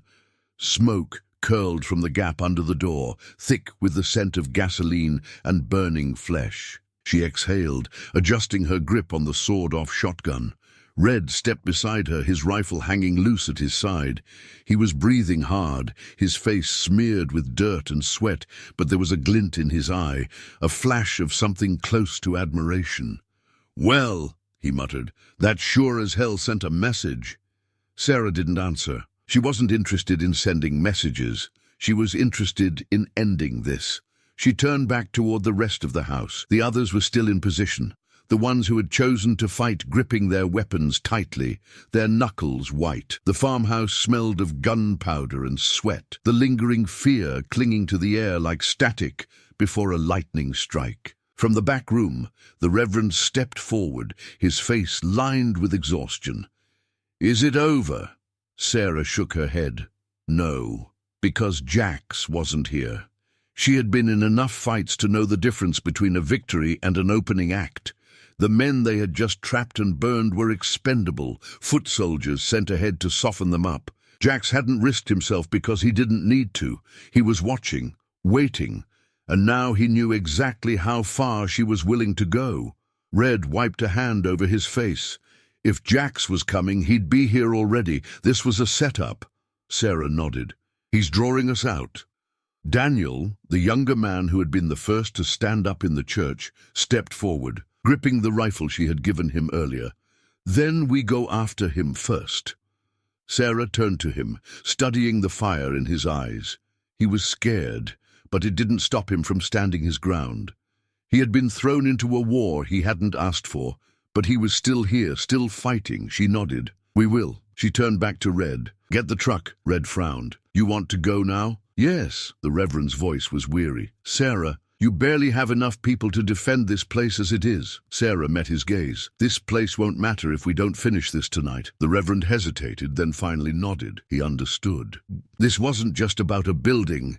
It never had been. Red sighed. "All right then, let's go to war." The roads were empty as they sped toward town, the truck rattling over the uneven dirt. Sarah sat in the passenger seat, her shotgun resting across her lap, her thoughts quiet and focused. Jax had somewhere he was operating from, somewhere he felt untouchable. If she could find it, she could end this before he regrouped. Red glanced at her. "I know what you're thinking." Sarah kept her gaze on the road. "Do you?" He smirked. "Yeah, and it's stupid." She didn't argue, because he was right. She was done playing defense. The truck rumbled over a pothole, and Sarah tightened her grip on the shotgun. Where would he go? Red was quiet for a moment, then finally he exhaled. "There's an old mill, couple miles out past the train yard. It's been abandoned for years, but last I heard, Jax was using it as a clubhouse." Sarah nodded. "That's where we start." Red grunted. "You realize if we go in there, it's not going to be like the farm. We won't have home advantage." Sarah turned to him. "That just means we hit first." The mill was dark when they arrived. Sarah stepped out of the truck, scanning the perimeter. The building was massive, 3 stories of crumbling brick and rusted steel, long abandoned by whatever company had once thrived here. A few motorcycles were parked out front, their chrome reflecting the moonlight. She counted 4 bikes. That meant more inside. Red crouched beside her. "This is suicide." Sarah gave a small, humorless smile. "Then stay here." Red sighed. "You're a pain in my ass." She moved first, keeping to the shadows as they approached the side entrance. The door was ajar, a faint glow of light spilling from inside. Sarah could hear voices, low and muttered, the scrape of boots on concrete. She motioned for Red to cover her, then slipped inside. The air was stale with dust and motor oil. The inside of the mill had been turned into a crude meeting space.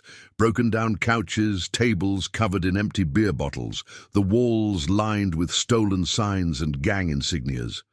And at the center of it all, sitting in a chair like a king on his throne, was Jax. He was grinning. "About time," he said, his voice smooth, amused. Sarah didn't lower her gun. "Where's Harlan?" Jax stretched his arms over the back of the chair. "Ran scared, I assume. Not everyone's built for this life." Sarah didn't blink. "You're out of men, Jax." Jax laughed. "Oh, sweetheart, you think I care about them?"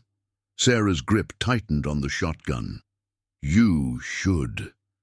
Jax exhaled, shaking his head. "See, that's your problem. You think this is about them, about you, about that sad little church you've been trying to protect." He leaned forward, resting his elbows on his knees. This was never about the town. It was never about you. Sarah didn't move. Then what was it about? Jack smirked. It was about smoke. The words sent ice down Sarah's spine. Jax leaned back. See, you've been playing checkers while the rest of us play chess. You think the vultures are just some gang, that we're just here to break windows and burn buildings? He chuckled. We're the distraction. Sarah's blood ran cold. Jax grinned. While you've been busy playing hero, someone else has been moving into the county. Someone bigger. Someone who doesn't give a damn about me or you or your little war. Sarah swallowed. Who? Jax spread his arms. Guess you'll find out soon. Something clicked behind her. A gun! Sarah moved before she thought. She spun, grabbing the barrel of the rifle aimed at her, wrenching it to the side. A gunshot exploded through the mill, the bullet embedding into the wall. She drove the butt of her shotgun into the man's gut, sending him crashing to the floor. Then she turned back to Jax. He was already running. Sarah cursed, sprinting after him as he bolted toward the back exit. Red's voice crackled in her ear. Sarah, company's coming. She didn't have time to respond. She pushed through the back door just in time to see Jax swing onto his motorcycle. He met her eyes, and then he grinned. The bike roared to life, tires kicking up dust as he sped into the night. Sarah clenched her jaw, breathing hard. Jax was running, not because he was scared, but because something worse was coming, and Sarah had no idea what it was. The roar of Jax's motorcycle faded into the night, but Sarah Carter didn't move. Her breath came fast. The shotgun still gripped tight in her hands, her mind racing with the implications of what Jax had just told her. The black vultures were just the beginning. They were a distraction, a smokescreen for something bigger, something worse. Red burst through the door behind her, rifle raised, scanning the area. Where the hell is he? Gone. Sarah exhaled slowly, lowering the shotgun. But not because he's running. Red frowned. Then why? Sarah turned, her eyes cold. Because we've been fighting the wrong war. Red's expression darkened. What do you mean? She looked past him, back into the dimly lit mill. The signs were there. The stolen shipments, the weapons cache Jax had barely been using, the mercenaries that didn't fit with a bunch of outlaw bikers. This wasn't about running a gang or taking over a town. Jax was just a tool, and someone else was holding the handle. She turned toward the open road. We need to get back to the farm, now. Red didn't argue. The truck roared down the road, dust kicking up behind them as they tore through the night. Sarah gripped the dashboard, her eyes fixed ahead, her mind calculating the worst-case scenarios. The congregation was still at the farm. The Reverend, Daniel, the others who had trusted her to lead them through this. If Jax had been telling the truth, they weren't safe. None of them were. Red glanced at her. What are we walking into? Sarah didn't answer. Because she didn't know. She just knew it would be bad. The first thing she saw as they approached the farm was the smoke. Thick and dark, curling into the night sky, illuminated by the faint glow of flames. Sarah's stomach dropped. The truck skidded to a stop, and she was out before it fully halted, sprinting toward the main house. The front door was blown open. Gunfire had chewed through the wooden frame, bullet holes littering the walls. The barn door hung on one hinge, splintered and useless. The smell of gasoline burned in her nostrils. Bodies lay in the dirt. Sarah ignored the pain in her chest as she moved, stepping over the first corpse without stopping. It was one of Jax's men, a black vulture, his leather vest soaked with blood, his face frozen in an expression of shock. Sarah swept her shotgun around the ruined entrance of the farmhouse. Inside, overturned furniture, shattered glass, and the unmistakable streaks of blood across the floor told her everything she needed to know. It hadn't been a firefight, it had been an execution. Footsteps crunched behind her. Red moved in cautiously, his rifle raised, his mouth set in a grim line. Sarah, she turned, already dreading what she was about to see. Daniel was slumped against the kitchen doorway, a pistol still gripped in his hand. His shirt was dark with blood, his breathing shallow. Eyes barely open, Sarah dropped to her knees beside him, pressing her fingers to his neck. His pulse was weak, but he was alive, barely. His eyes fluttered, focusing on her. They came out of nowhere. His voice was thin, forced. Not Jax's men. Different. Sarah's gut twisted. Daniel coughed, his fingers twitching around the gun. Took some, Reverend, others. Sarah gritted her teeth, trying to keep her voice steady. Where? Daniel's eyes flickered. His lips parted, but no sound came. Then his chest stilled. Sarah closed her eyes. Red cursed under his breath. Damn it! Sarah stood, jaw tight, staring down at the bloodied young man who had once looked to her for answers. She had failed him. She turned toward the wreckage of the barn, scanning the bodies.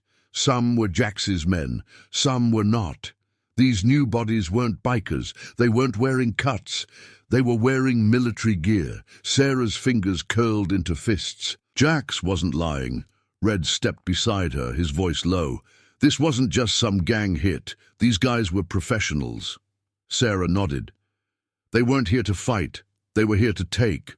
Red's eyes darkened. And they took the Reverend. Sarah turned back toward the truck, her mind sharpening like a blade. We're getting him back. The warehouse was on the far edge of town, an old industrial site that had been abandoned for years. Sarah recognized it the moment she saw it. It had been a trafficking hub before. Now it was something worse. She crouched in the brush outside the fence, Red beside her, both of them scanning the perimeter. 6 guards, heavily armed, moving like trained soldiers, not bikers. Sarah clenched her jaw. Inside that building, the Reverend and the others were waiting to be executed, sold, or worse. They were running out of time. Red exhaled. You got a plan? Sarah's eyes locked onto the guard closest to them. She pulled her knife. Red sighed. Of course you do. The first guard never saw her coming. Sarah's blade slid between his ribs, his strangled gasp barely making a sound before she eased him to the ground. She didn't stop moving. Red took the second guard with a silent gunshot, the suppressed pistol spitting out death without a whisper. By the time the other 4 noticed something was wrong, Sarah was already at the back door. She pressed herself against the wall, listening. Voices. Inside, she counted at least 10 men, and then the unmistakable sound of Jax laughing. Sarah's blood ran cold. She peeked through the crack in the door. The Reverend was on his knees, his face bruised, blood trickling down his temple. 2 others knelt beside him, frightened townsfolk who had been taken. And standing over them, Jax. He was smoking a cigarette, his posture relaxed, his smirk lazy and confident. You really thought you could win, huh? He muttered, exhaling a stream of smoke. Damn shame. Sarah's grip on her knife tightened. She could end this right now. 1 shot, 1 moment. Then a gun was pressed against her temple. Sarah went still. The voice was smooth, cold, familiar. Well, Harlan murmured. Ain't this a surprise? Red cursed, his rifle coming up. The gunshot echoed through the warehouse. Sarah felt the blood spray across her cheek. Red was dead before he hit the ground. Harlan chuckled, wiping the blood off his face. Messy. Sarah turned slowly, her chest tight, her muscles locked. Jax was grinning. Well, well, he said. You came after all. Sarah's breathing was even, but inside, something was breaking. She had failed Daniel. She had failed Red, and now she was about to fail the rest. Jax stepped closer, shaking his head. You really should have stayed down. Sarah's eyes burned. Then she spat blood at his feet. Jax's grin widened. That's the spirit, he said. Then he raised the gun and pulled the trigger. The gunshot cracked through the warehouse like a hammer against stone. Sarah felt the shock of impact before she registered the pain. The force of the bullet slammed her backward, her shoulder exploding in fire. She hit the concrete hard, the breath knocked from her lungs. Jax exhaled, shaking his head. Damn, you're tougher than you look. Sarah gritted her teeth against the pain, forcing her body to stay still. Blood was already pooling beneath her, soaking into the cold ground.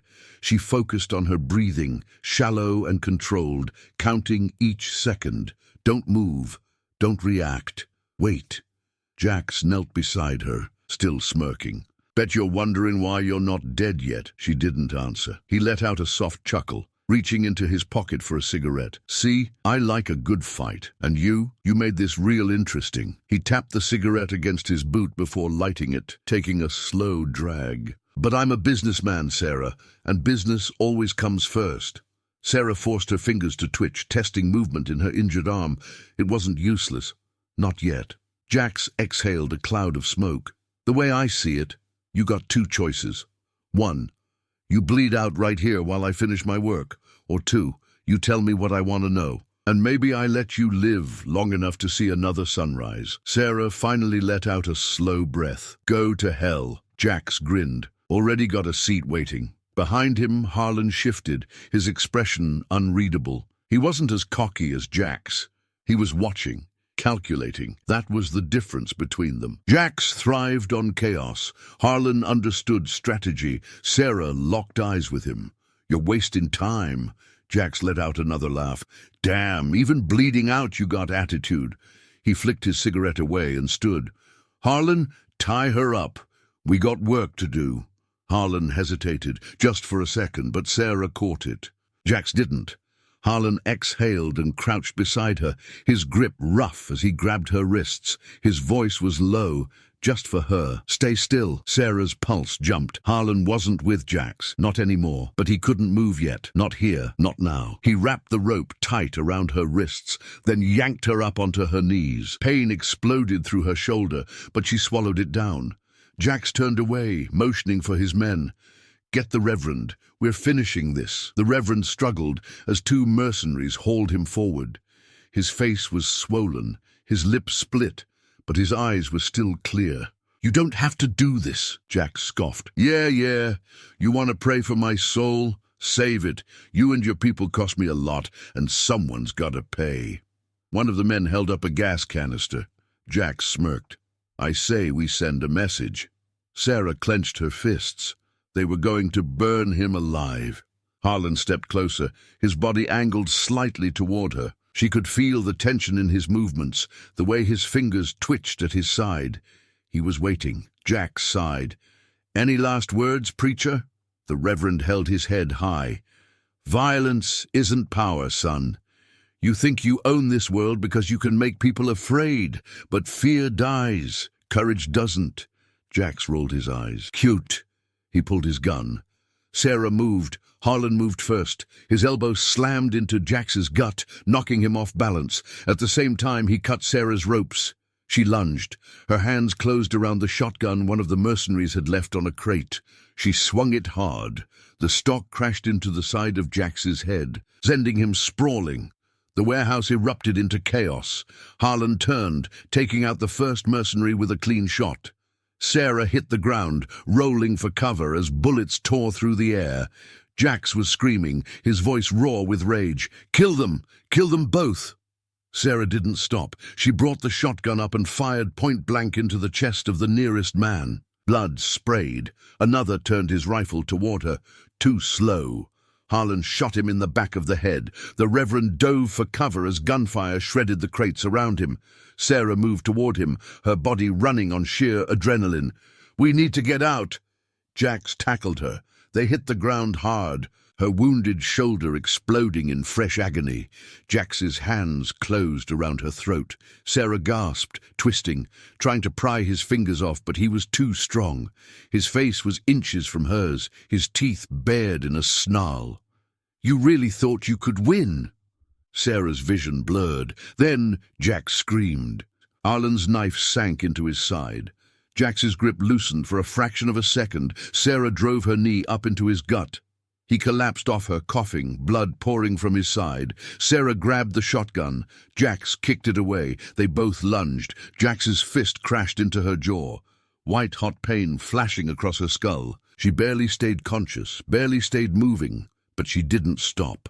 Her fingers closed around the knife, still sticking out of his side. She ripped it free. Jax howled. Then Sarah drove the blade into his chest. Jax's breath hitched. His body shuddered. He tried to speak. Then he collapsed. Sarah stayed kneeling beside him, panting, her body trembling from exhaustion. Harlan pulled her up.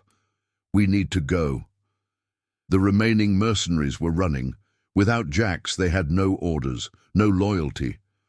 Sarah staggered to her feet. The Reverend was staring down at Jax's body, his face unreadable. "It's over," Sarah exhaled. "No," she wiped the blood from her face, looking out at the night.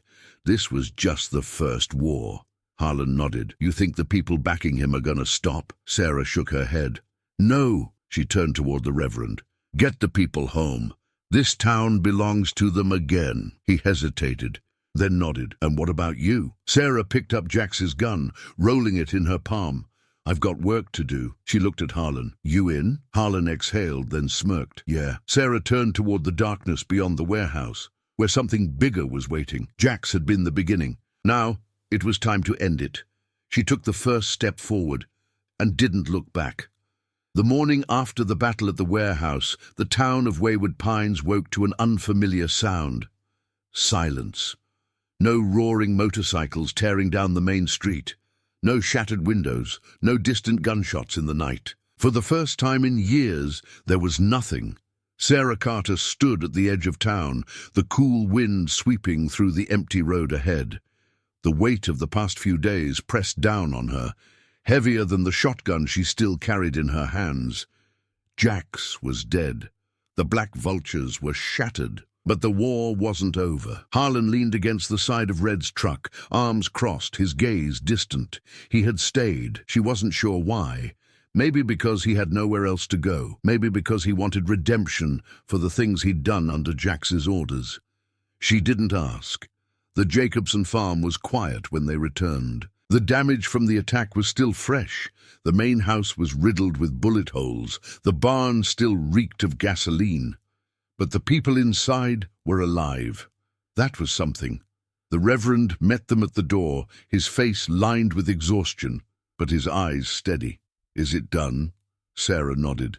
"Jax won't be coming back." The Reverend studied her for a long moment, then sighed, his shoulders sagging in relief. "Then it's time to rebuild." Sarah watched as the people slowly emerged from their hiding places. The ones who had fought, the ones who had prayed, the ones who had spent the last few days running and bleeding and watching everything they'd ever known burn. They stepped outside into the morning light, waiting. Sarah wasn't sure what they were waiting for. Then Daniel's younger brother, no more than 16, stepped forward and picked up a hammer. He didn't say a word. He just walked over to the barn, to the shattered doorway, and started fixing. A moment later, someone else grabbed a toolbox, then another. Sarah exhaled. This wasn't about her anymore. The town wasn't waiting for her orders. They were saving themselves. By midday, people were hammering nails into fresh boards, patching the windows, sweeping up broken glass. The barn doors were reinforced, the walls scrubbed of blood. The farm, once a place of fear, was becoming something else, a gathering point, a home. Harlan watched from a distance. "You really think they're gonna be okay?" Sarah nodded. "They don't need me anymore." Harlan smirked. "You sure about that?" Sarah didn't answer. She had never stayed in one place for long. Not after the war, not after everything that had happened. But this town was different. This fight had been different. And yet, something was still coming. Jax had been a piece of the puzzle, but not the whole picture. Someone else had been pulling the strings, feeding him weapons, using him to test this town like a weak spot in armor. She had killed Jax, but she hadn't killed the threat that created him. Sarah turned to Harlan. "I need answers." Harlan exhaled. "Yeah, I figured you'd say that." They climbed into the truck, leaving behind the sounds of rebuilding, driving toward a new battlefield. The town was healing, but Sarah wasn't done. Not yet. There were still more wars to fight. Sarah sat in the passenger seat of Red's old truck, watching the town disappear in the rearview mirror. The wind whipped through the open windows, carrying the scent of dirt, oil, and the faintest trace of smoke still lingering from the battle at the farm. Jax was dead, the black vultures were broken, but something heavier settled in her chest. This wasn't over. Harlan drove, his fingers tapping against the steering wheel. He hadn't said much since they left the farm, but Sarah knew he was thinking the same thing she was.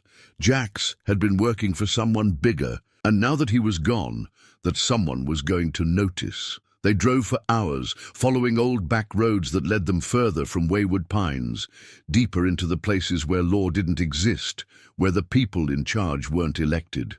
They were feared. The first sign of trouble came as they pulled into an empty lot behind a rundown gas station. A black SUV was already waiting, its windows tinted so dark they reflected nothing but the sky. Sarah could feel the tension settle into her bones. Harlan killed the engine, glancing at her. "You sure about this?" Sarah checked her pistol, tucking it back into her waistband. "No," Harlan chuckled. "That's what I like about you." They climbed out of the truck. The SUV doors opened and two men stepped out. They weren't like Jax's gang. No leather cuts, no cheap bravado. These men were clean, military haircuts, expensive suits, real killers. One of them, taller, older, with the build of someone who had spent his life in combat, stepped forward. His eyes were cold, measured. "Sarah Carter," he said. His voice was smooth, almost polite. "Been looking forward to meeting you." Sarah didn't blink. "Who are you?" The man smiled, but there was no warmth in it. "You already know who I work for." Harlan tensed beside her. The man tilted his head slightly. "Jax was a useful asset. It's unfortunate what happened to him." Sarah kept her hands loose at her sides. "If he was so useful, why did you let him die?" The man exhaled, almost like he was amused. "Because Jax wasn't meant to win. He was meant to test your town, see how strong it was, see what kind of people would stand up when the wolves came knocking." His gaze sharpened. "And now we know." Sarah clenched her jaw. "Who is we?" The man smiled again. "You'll find out soon enough." He nodded toward Harlan. "And you... I'm surprised to see you alive." Harlan smirked. "Yeah, me too." The man studied them for a moment, then took a step back. "Consider this a courtesy visit. No more middlemen, no more distractions. When we come next time, we'll be coming for real." Sarah's fingers twitched toward her pistol, but she didn't reach for it. Not yet. The man climbed back into the SUV, the other one following. The doors shut, the engine rumbled to life, and just like that, they were gone. Harlan let out a slow breath. Well, that was fun. Sarah turned back toward the truck, already running through the possibilities. Whoever these people were, they had resources, power. They weren't just some gang, they were something else. She climbed into the passenger seat, staring at the empty road ahead. Wayward Pines had survived the black vultures, but now the real war was coming, and Sarah wasn't sure if this town was ready. The road back to Wayward Pines was quieter than it should have been. Harlan kept his eyes on the horizon, his grip on the wheel tight, his usual smirk absent. Sarah sat beside him, her thoughts running in 100 different directions, each one leading back to the same truth. They were running out of time. Jax had been a distraction, nothing more than a test, and they had passed. Now the real fight was coming. The meeting with the men in the SUV confirmed everything Sarah had feared. This wasn't just about a gang terrorizing a small town. It was about power, control, something bigger than anyone in Wayward Pines had been prepared for. But Sarah wasn't about to sit back and let it happen. She reached for the radio they had taken off one of Jax's men back at the warehouse. Static hummed for a moment before she found the right frequency. Then she pressed the button. "This is Carter." Her voice was steady. "I know some of you are still out there. I know some of you lost more than you thought you would." She let the words settle. "Jax is gone. Whatever debts you owed him died with him. But if you think that means you're free, you're wrong. You heard the same things I did. You saw the same men. You know what's coming." Silence. Then, after a long pause, a voice crackled through the speaker. "This is Diesel." His voice was rough, edged with exhaustion. "We're listening." Sarah exchanged a glance with Harlan before pressing the button again. "I need to meet with what's left of the Black Vultures." Another pause. Then, "Where?" Sarah's grip tightened. "The old rail yard. Midnight." The radio clicked off. Harlan let out a breath. "You really think they'll show?" Sarah looked out at the empty stretch of road. "They don't have a choice." The rail yard was dead quiet when they arrived. The skeletal remains of rusted-out freight cars sat motionless under the dim moonlight, long forgotten by the rest of the world. Sarah stepped out of the truck first, scanning the shadows. Harlan moved beside her, one hand resting on the pistol at his side, the other tucked into his jacket like he was trying to keep warm. They didn't wait long. Motorcycles rumbled in the distance, their engines low and cautious. Then, one by one, they emerged from the dark, headlights flashing once before cutting out. A half-dozen bikes rolled to a stop, and the men riding them stepped off, watching Sarah carefully. Diesel was the first to move forward. He looked different without Jax at his back, older, tired, like a man who had spent his entire life following orders, and now had no one left to tell him what to do. "You got guts calling us here," he said. Sarah nodded. "You heard what I heard. Jax was never the end game. There's something bigger coming." Diesel crossed his arms. "And you expect us to fight it?" Sarah stepped closer. "I expect you to survive it." A murmur went through the group. Some looked ready to walk away, others just looked lost. Diesel exhaled. "We're not soldiers." Sarah met his gaze. "Neither is anyone in Wayward Pines, but that didn't stop them from fighting back." One of the other bikers scoffed. "We should have just burned that town down when we had the chance." Sarah didn't flinch. "Maybe, but you didn't. And now you're standing here trying to figure out whether you keep running or pick a side before it's too late." Diesel's jaw tightened. Sarah pressed on. "Jax is dead. That means you don't owe him anything. But the people that backed him, they're still coming. You think they care about a bunch of outlaw bikers when they're done with that town?" She shook her head. "You're just as much a loose end as I am." Silence. Then Diesel looked at his men. Some of them shifted uneasily. Others stared back at him, waiting for him to decide for them. Sarah took a step back. "You know where to find me." Then she turned and walked back to the truck. Harlan hesitated for a second before following. As they pulled away, Diesel watched them go, and for the first time in his life, he didn't know which way to ride. The next morning, the town of Wayward Pines felt different. The people who had once cowered behind locked doors were standing together. The farm was still being repaired, but there was a determination in their movements. The ones who had fought before were training the ones who hadn't. The ones who had prayed were now preparing. The Reverend stood in the center of it all, giving quiet orders, his voice steady despite everything he had lost. He met Sarah's gaze as she stepped out of the truck. "Did they show?" he asked. Sarah exhaled. "Some."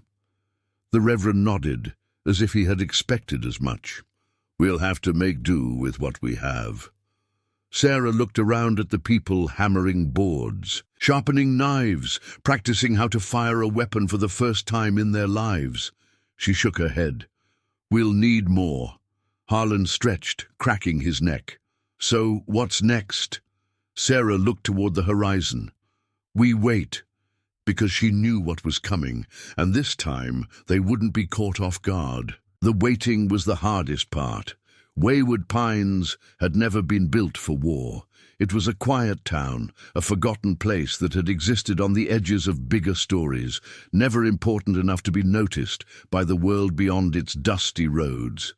But now, everything had changed. The scars of battle were still fresh, bullet holes in wooden walls, the burnt-out remnants of a barn door, the bloodstains that had yet to be washed away. Sarah Carter moved through the streets, watching as the people tried to reclaim what they had lost. The air smelled like sawdust and sweat, the rhythmic pounding of hammers against wood, echoing through the valley. Windows were being replaced, walls reinforced, fences rebuilt stronger than before.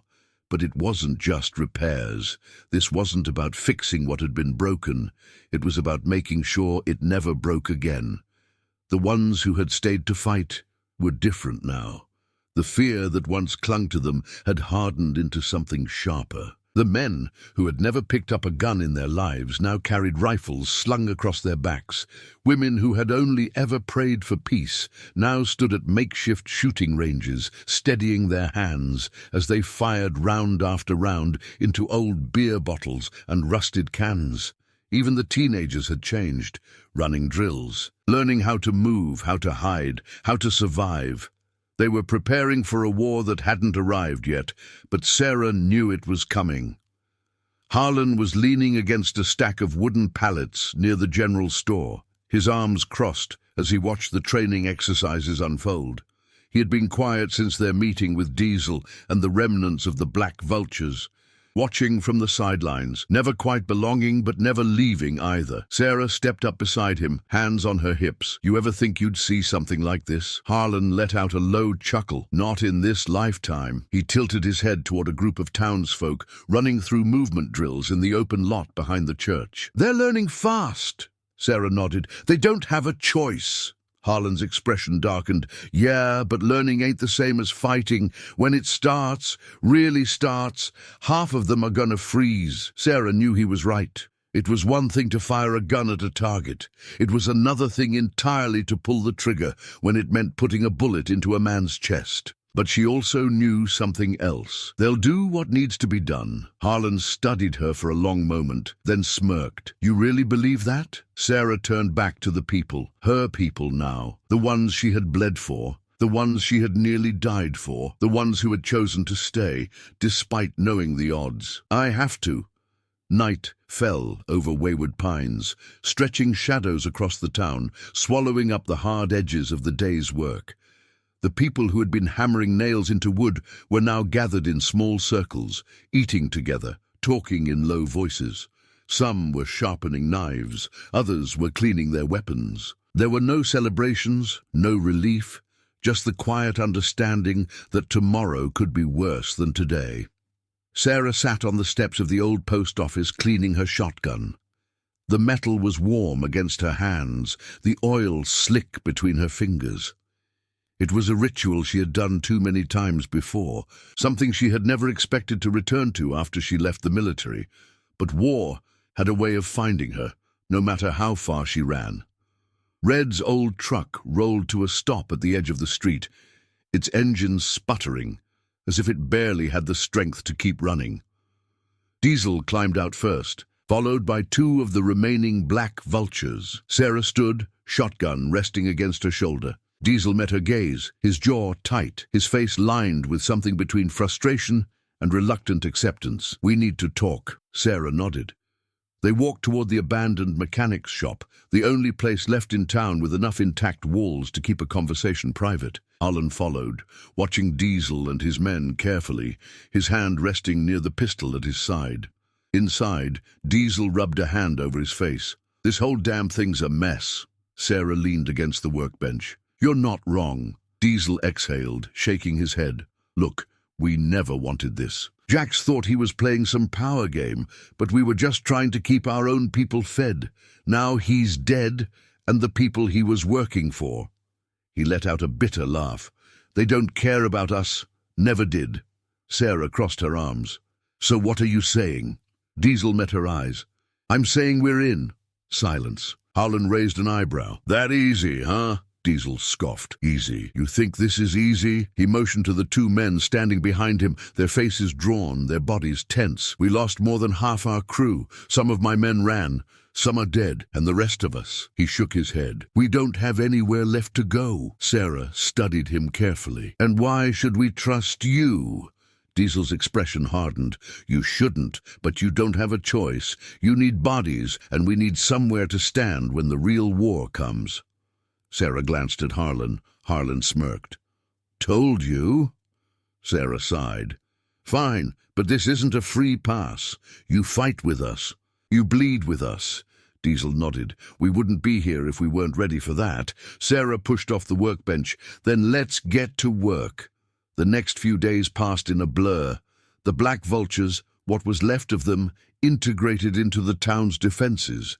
Some of the locals hated it. They saw men who had terrorized them, men who had burned their homes and taken their people. But there was no time for grudges. Diesel's men knew how to fight.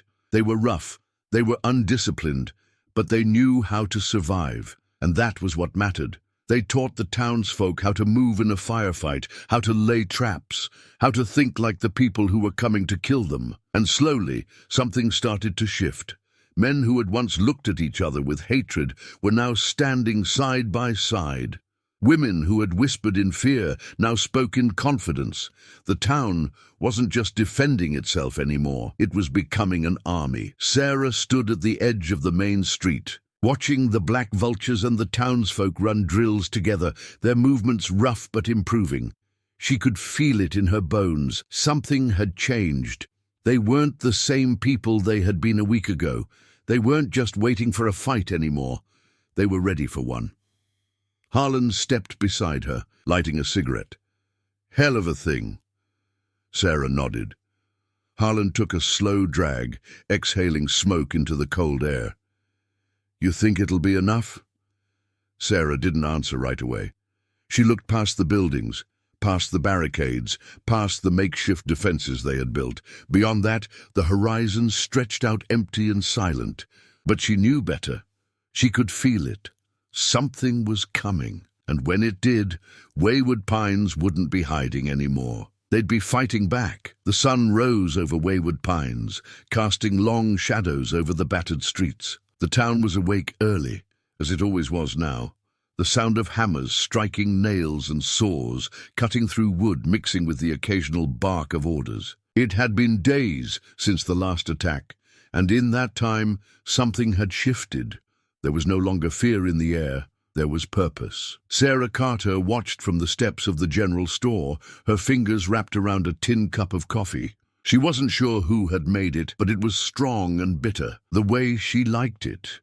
Across the street, Diesel was working with a few of his men, reinforcing a barricade at the town entrance. The black vultures, what was left of them, had settled into their uneasy role as allies, and while some of the locals still looked at them with suspicion, no one was turning them away. They had earned their place in the fight. Harlan leaned against the post beside her, arms crossed. "They're starting to believe it." Sarah took a sip of her coffee. Believe what? That they might actually make it out of this alive. She didn't respond. She wanted to believe it too, but something deep in her gut told her it wasn't going to be that easy. The real fight hadn't arrived yet.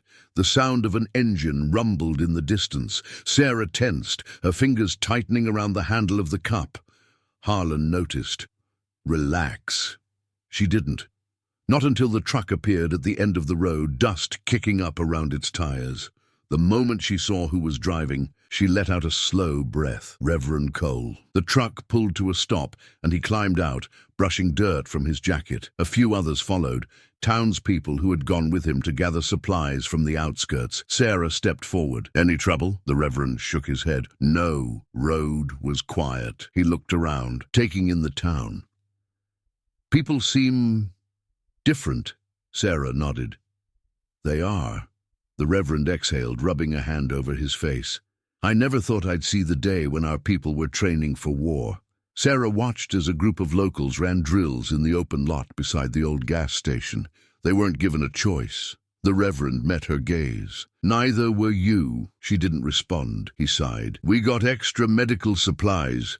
Some food, but not much. If we're going to hold out, we'll need more." Sarah already knew that. The problem was every resource they reached for now put them in the crosshairs of whatever was coming next. Harlan spoke up. "I'll take a couple of guys out tomorrow, see what we can scavenge."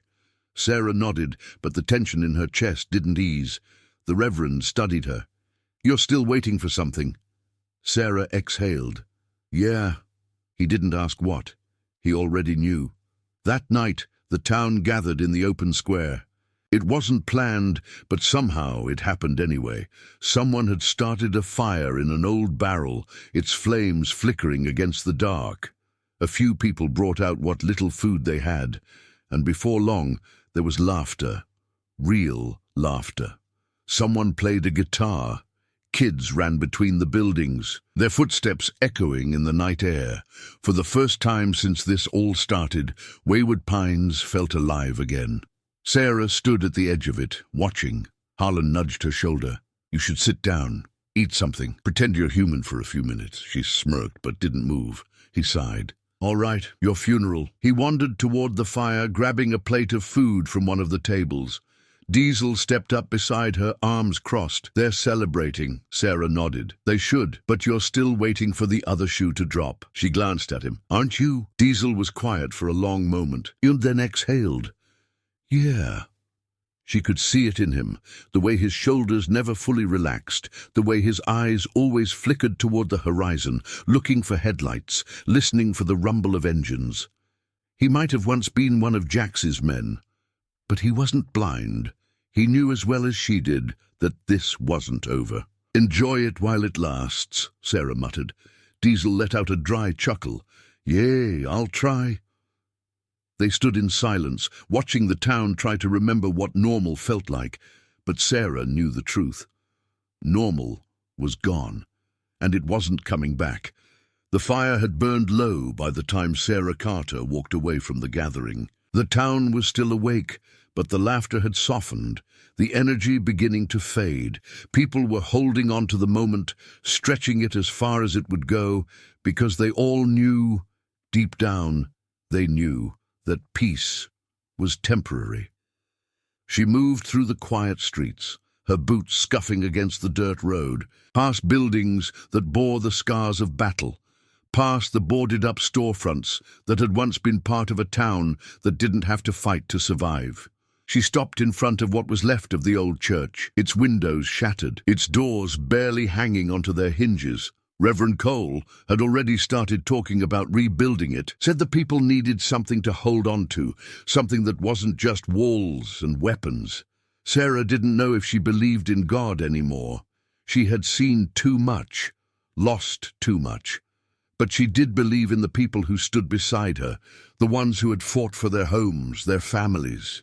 She leaned against the broken doorway, letting out a slow breath. Footsteps approached behind her. Harlan. He stopped a few feet away, hands in his jacket pockets, watching her carefully. Thought you'd be out here?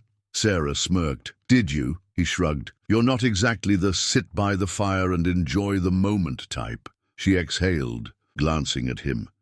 You should be with them. So should you. Sarah didn't answer. Harlan sighed, stepping closer.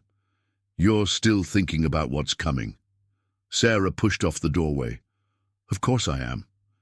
They're ready, he said, or as ready as they can be. She looked at him. Are they? Harlan rubbed a hand over his jaw. Hell, I don't know, but none of us have a choice anymore, do we? Sarah thought about that for a moment, then shook her head. No, we don't. Harlan studied her. You thinking about leaving? She hesitated. She hadn't allowed herself to think about it. But the truth was there, buried under everything else. She had spent her whole life moving from one fight to another, never staying in one place too long. It was easier that way. But now, something was different. She wasn't just fighting for herself anymore. She had people who counted on her, and she wasn't sure she could walk away from that. Harlan sighed. Well, whatever you decide, I figure I'm sticking around. Not a lot of places left for someone like me. Sarah smirked. Not a lot of places left for someone like me either, he chuckled. Guess that makes two of us. They stood in silence for a long moment, the town stretching out around them, quiet and waiting. Sarah glanced up at the sky, the stars flickering above them like tiny beacons in the dark. Jax was gone. The black vultures were no longer a threat, but the war wasn't over. The men in the SUV had made that clear. Whoever was backing Jax, whoever had been testing this town, they weren't done yet. But neither was she. She turned toward the street, watching as a few of the townspeople walked back to their homes, their voices low, their steps slow. They had fought, and they had won. For now. Sarah didn't know what came next, but whatever it was, she would be here. She wasn't running anymore. She had finally found something worth fighting for.